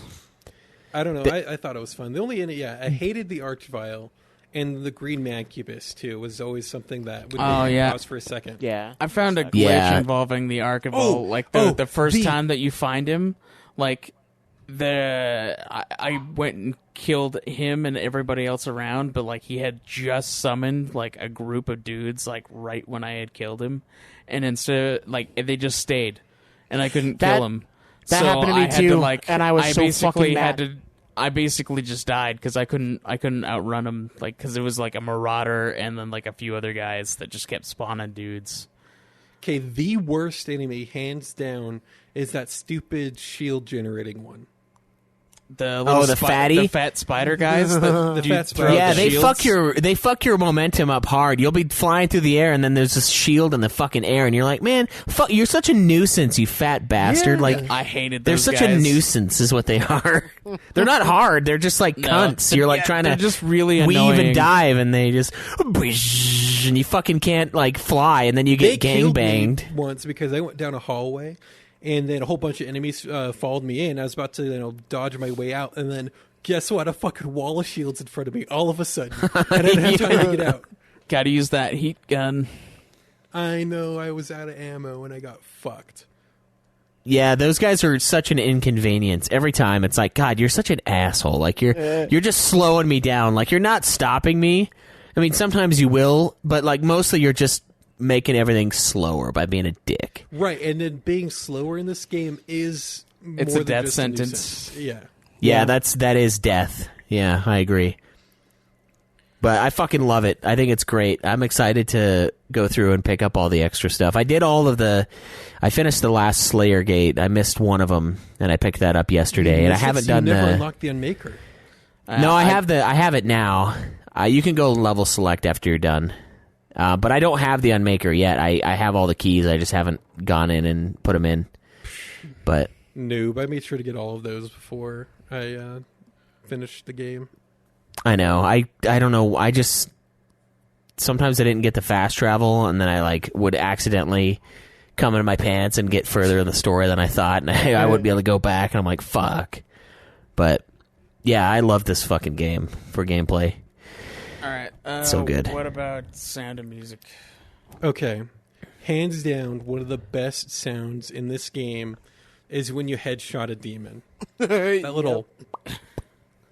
Oh, so fucking satisfying. I really enjoyed the when you shot a grenade at the gulp sound of the Caco demon. Yeah. So Yeah, again, it's so we're talking about ridiculous. how they kind of up the campy cheesiness, but then here on the sound, they fucking lean into it, and it is fucking amazing.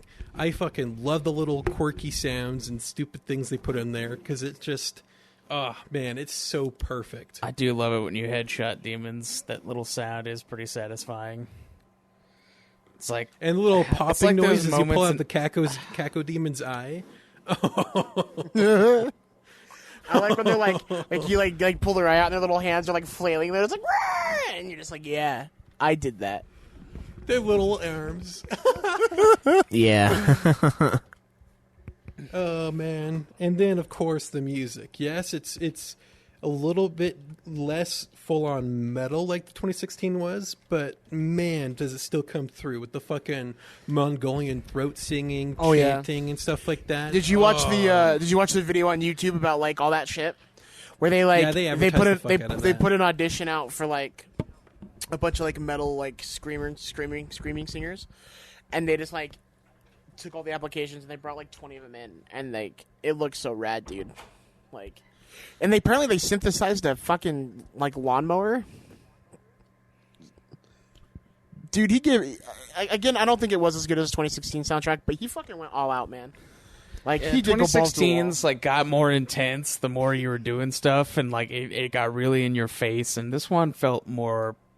I mean, it was still metal, but it felt more passive than before. Yeah, it was more in the background than before too. Like the sound mix, the music in 2016 was just as in your face as everything else, and that's what made it so cool. The music in 2016 is like part of the game, and then in this one, it's just like, eh.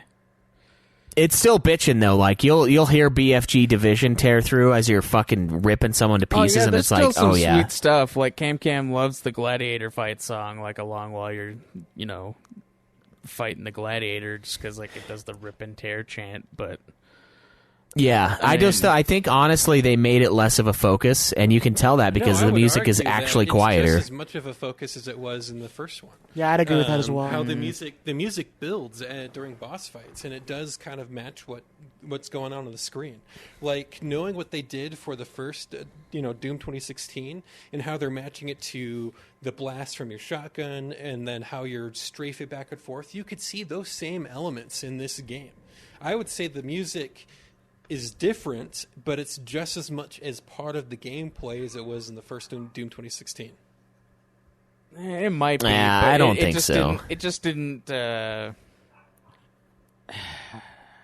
connect with me as well as it did with 2016. Atmospheric stuff with the chanting and stuff like that, and certain and that's fine. Like I don't mind that, but like it's still amped up when you amped up. I didn't feel that as much. Yeah. I agree with Craig on this. I think it does amp up for sure, but I also think that they reused some of the best tracks from 2016. It actually is quieter in this game. I know you can adjust the sound yourself, but in 2016 the music was like front and center, and in this one it's more like a traditional game where the music's there and it's fucking bitchin', but it doesn't bleed through as heavily as it did before. It's not bad though. The soundtrack is fucking awesome still. Like it's still like in fucking Doom 2016, amazing. when you were like fucking shit up, like it was trying to make you deaf, and in this one, like it doesn't really do that. Yeah, I don't think it has the same effect, but the soundtrack is still really, really good, and it's better than the Wolfenstein soundtrack, which is the only other soundtrack besides the Doom games that this guy's done. This is a really good soundtrack, even still. It's just, to me, it's not as part of the game and the gameplay as it was before. It's still a bigger part than most games, though. I think it's still fucking heavy, and I do like the change up with like the like slower stuff when you're like exploring and you're not killing everything. And the chanting is really cool. And it's still kind of campy sometimes with the chants and stuff, but like it's always kind of been ridiculous. Yeah. But with I don't know. With like that too, kind of talking about the voice acting, man. I don't know who they get to do Samuel Hayden's voice actor, but I fucking love his voice. Like I love it. Like the bass like in the headphones when he talks. It's just so good. I dig it. I dig it a lot. Yeah, for sure. There's so much we don't know about Samuel Hayden and now Vega, and I really want to dive into that. Doom 3, bro, or even like whatever the DLC is going to be. I don't even know. I have no idea. They just have the season pass or whatever, and I guess one of the things it said about it was that there's going to be more story content. So I wonder if they're going to do like a weird survival horror Doom 3 again. That'd be interesting. Off third one. No, just keep it the same because it's so great. They're not going to do that. I don't know. We'll see. I agree, though. I think the voice acting is spot on in this game. No problems there for me. The sounds of the guns are all excellent. The sounds of the death and the gore and the ripping and tearing, it's all perfect. I'm going to give it a 9. I will give it a 10. I'm going to give it a 10. I'm going to go 9 as well. Solely for the fact that it's not as prevalent to me. Lies. No, see, Cam, it totally isn't. Like it feels a lot more passive in this game than it did previously, and I feel like it could have been way better, especially because moments where you're just exploring, like doing the chants, doing like have more. Just kind of like background music is great, and then like when you get into an actual fight, have it just like really fucking come up on you, and it doesn't do that. I mean, it gets intense and stuff like it does in 2016, but it's not in the same way. Yeah, I think the music is just as intense. Only in one fight, Cam, and you know it. You only cried once, dude. Only once. And we don't even have proof of that. Pixar, it didn't happen. Yeah, where's the stream? Where's the stream on stream? No, I agree with Craig, and I think you're both kind of right. It's like really, really heavy music that's just a little bit too quiet. And that's, honestly, I think the mix is the biggest reason why I'm bringing it down. Because I do think this is a really, really great soundtrack, but it's just quieter. Like, it's just technically not as loud as it was in 16. And it kind of takes the music a little bit more out of the entire experience. It's still a very well polished overall it's still experience. Well done part. It's just not. Yeah, the soundtrack is still amazing. Like, the soundtrack itself is just as good as 2016's, I would say, or at least damn near. It's at least the second best soundtrack ever to me. But I don't know. It's just some of the ways they chose to implement it I don't like as much. But I don't know. I'm excited for him to actually release the soundtrack. Dude, me too. I was trying to listen to it the other day, because I like to listen to these before I do the reviews, the soundtracks, to remember, to get a refresher. And I just had to listen to 2016's, which, of course, a few of the songs are in there. I mean, one of them is a Metallica song. E1M1's always been, fuck that one Metallica song. I can't remember the name of it right now. But it's still great, though. What about graphics? What do you guys think about the look of the game? The art style? Just how everything. I think it looks fucking amazing, personally. Yeah, like we said, they reverted a lot too. They design choices from, Doom 2. Yeah, a lot of the enemies and sprites and stuff like that. I'm gonna go with a 10 for graphics and design. I didn't really have any. The gib and gore that you could see the fucking like where you of the. You could start seeing them when they start weakening, which is really cool. Everything looks cool still. The particle effects look really great. The character designs for all the demons and stuff look awesome. Like, the Marauder is fucking sweet looking. Yeah, I really would like to have a statue of the Marauder. But they only have an action figure. Which is stupid, I just ordered the action figure actually from NECA because it looks rad.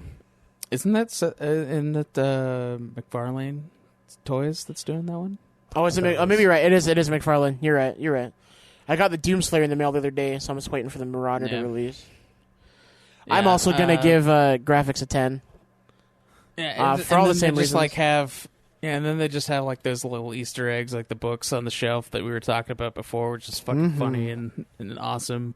The rabbit is within the levels. All the little toys that you can put on the shelves, all that stuff is really cool. And then he's got fucking guitars on his wall. One of them's made of the Ardent Energy, and when you unlock the guns, they get put on your walls, and you can inspect them closer and stuff. It's fucking sweet. Yeah, the Doom, his ship is fucking amazing too. The Fortress of Doom, it's so cool looking. And then this is a game that's all them giant robots in the background and stuff. Yeah, this game is. The soundtrack, the gameplay, and the design are all just as metal as each other. It's awesome. I think it looks amazing, too. It looks much better than 2016 graphically.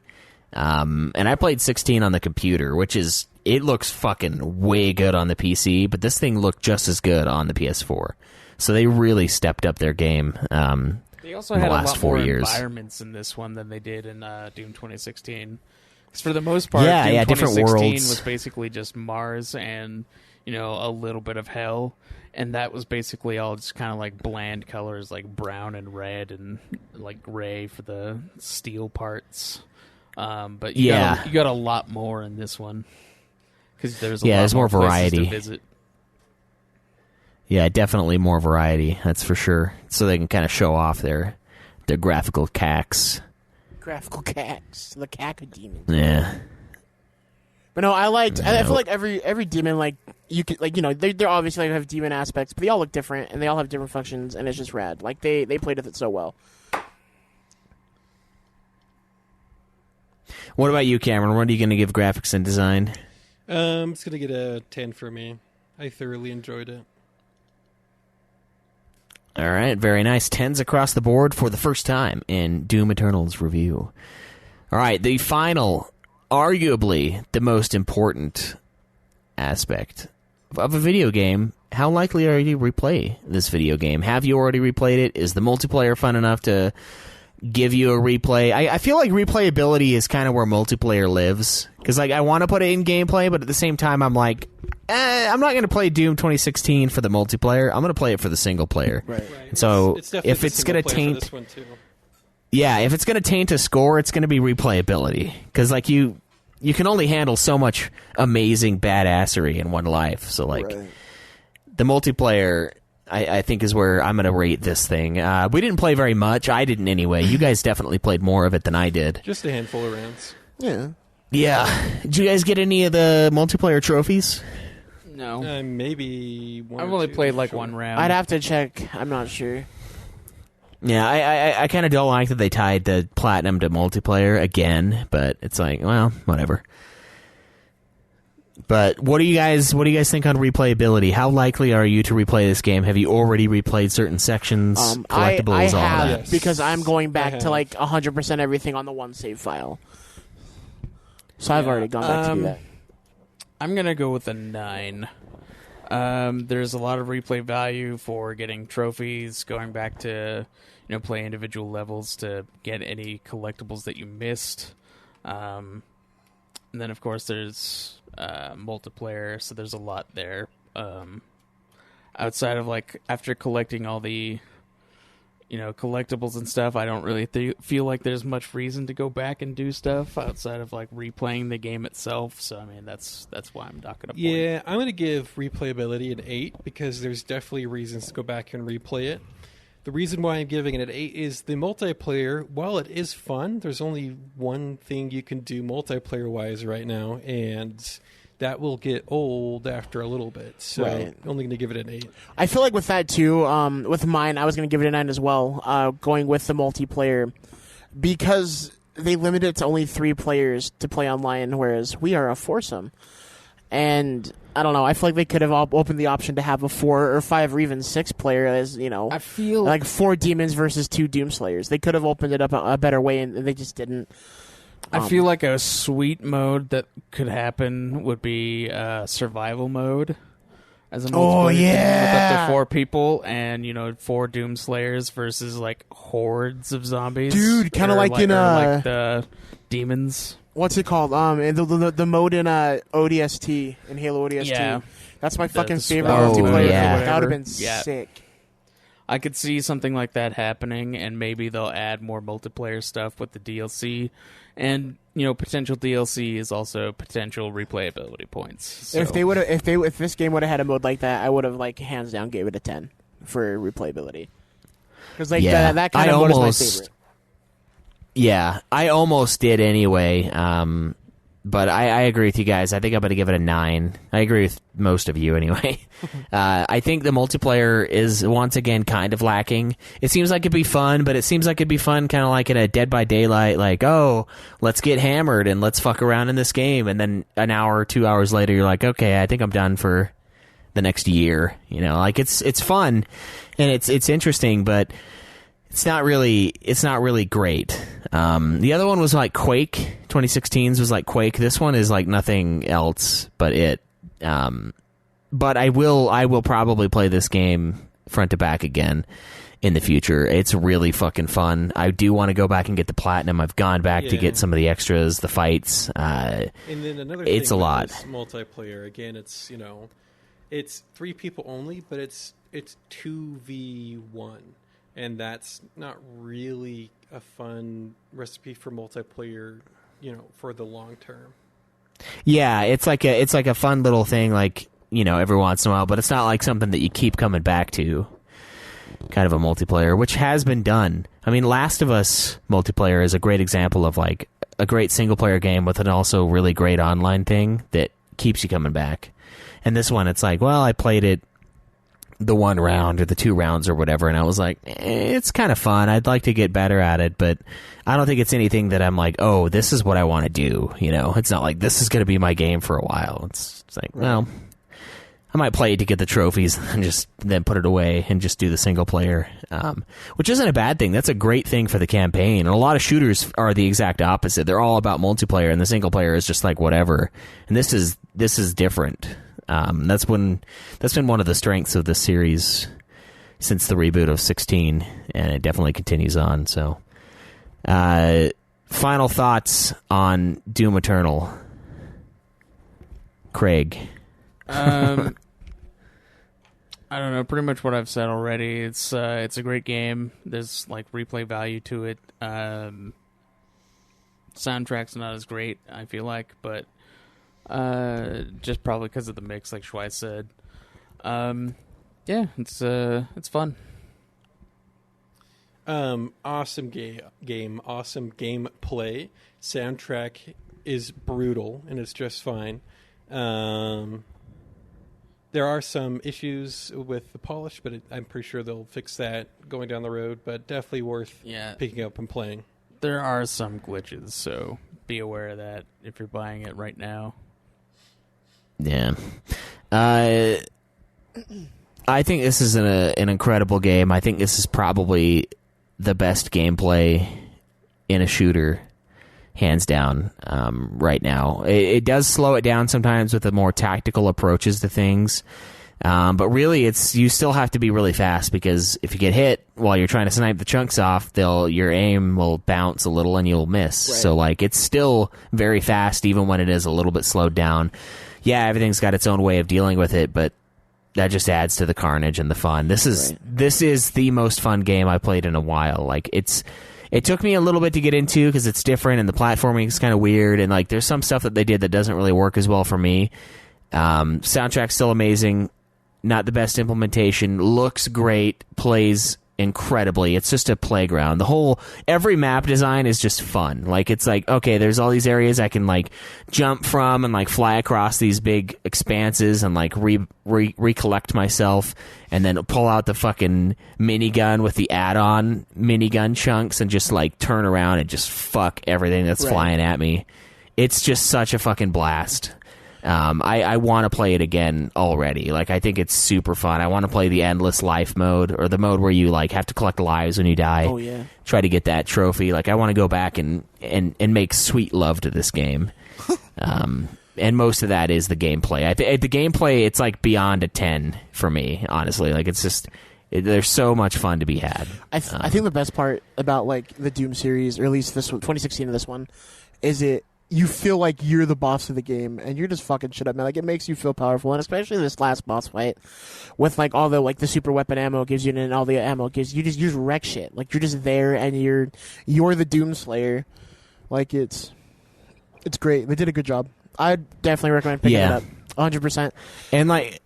And what better line than rip and tear until it is done? They say that in the beginning, and I'm like, fuck yeah, dude, this is gonna be fucking sweet. Yeah. There's another sweet part, I think near the end, where there's somebody talking about the Doomslayer, and it's and his struggle is eternal. Yeah. And then it's dude, the whole opening cinematic gave me chills, bro. I had my headphones in, and I was just fuck yeah, dude, I waited for this, and I'm ready.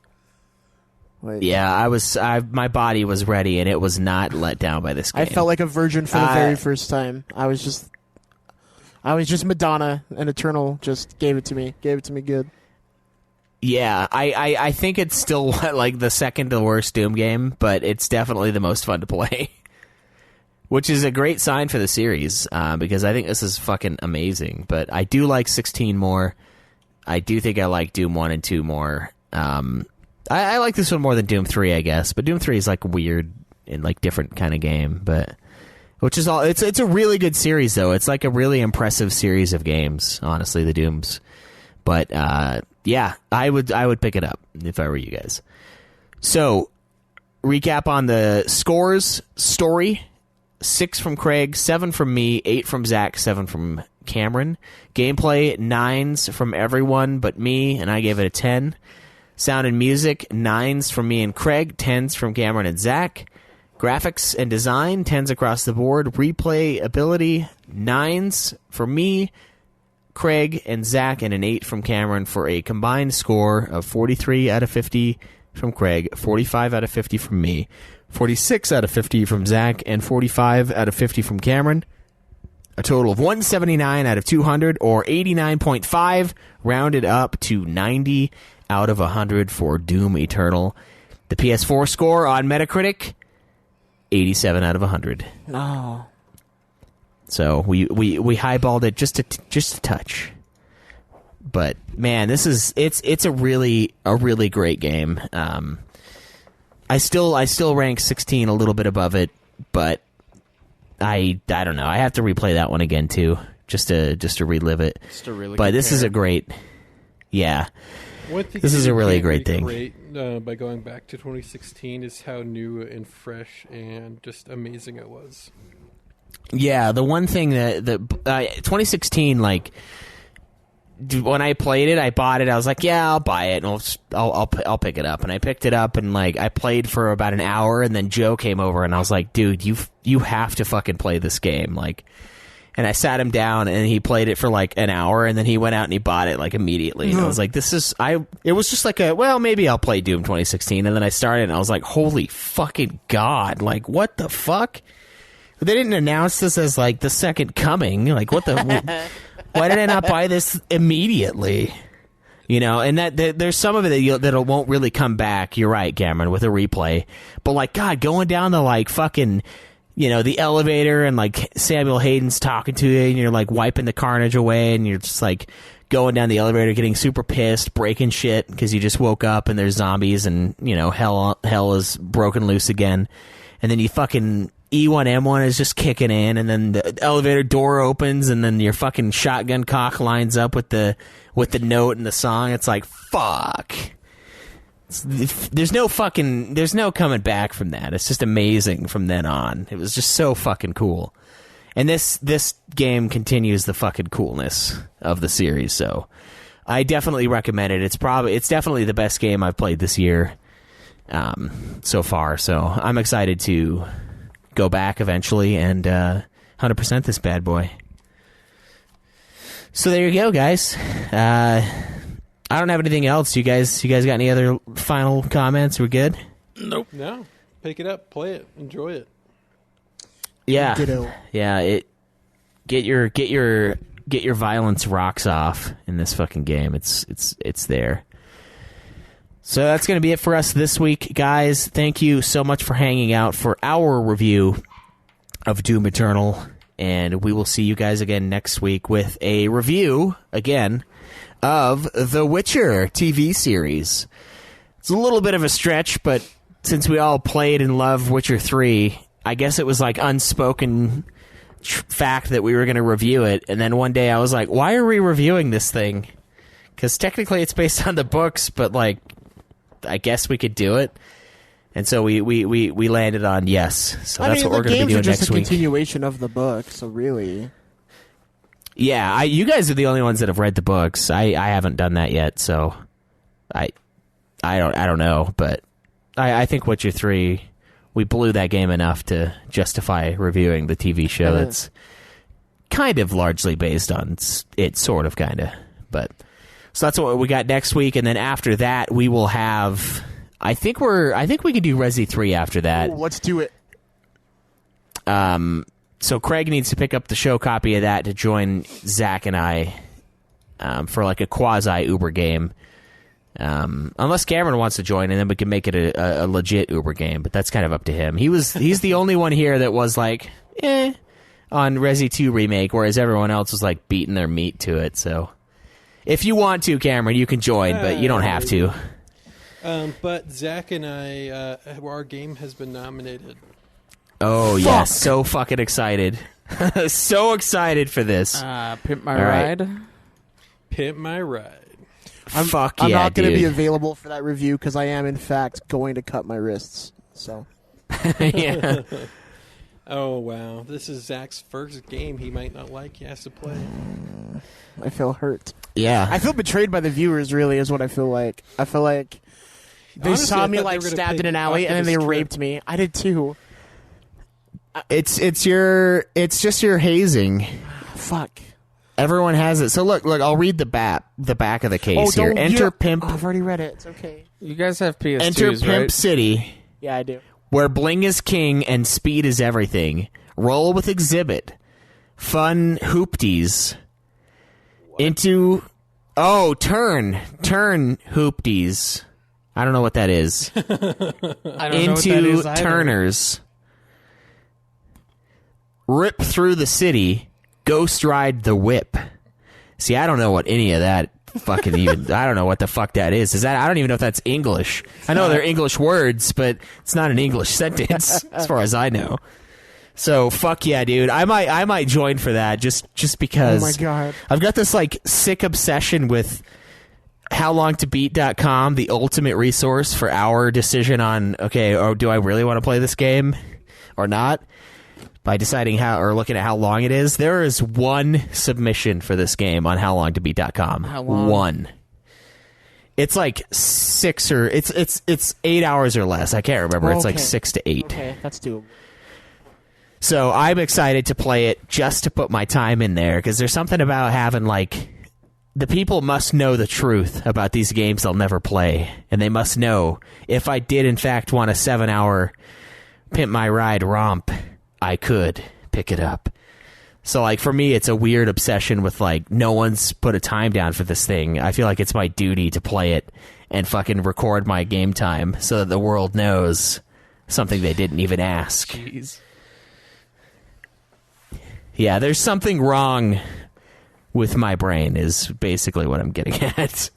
But get excited for that. I'm fucking excited. I might be the only one, but hey, we'll get that a couple weeks after the Witcher, or a couple weeks after the Resi 3 review, because Zach's already done with that, so Craig and I can knock that one out. Even though that's technically the spot where Pimp My Ride should be. I just looked up the definition of hoopty, so now we know. What is it? Yeah, you guys can figure it out later. Fucking bastard. I won't Yeah. disgrace my Google with that word in there. Basically, the Urban Dictionary goes very in depth, but basically, a hoopty is an old, worn-out car. Oh, okay. That's weird. That's a weird term for that. So it's the junker. It's a junker. Hoopty is a junker. Or a lemon. Yeah. Yeah. Words I've heard before. Yes. The comfort word, junker and lemon. But yeah, Piece so of shit. yeah, or clunker, I would call it too. But yeah, well, that's the up and coming for the show, and we hope you guys enjoyed this review of Doom Eternal. Until next time, guys, as always, Enjoy the nude. Time to get good. Rip and tear. live always in the nude. No!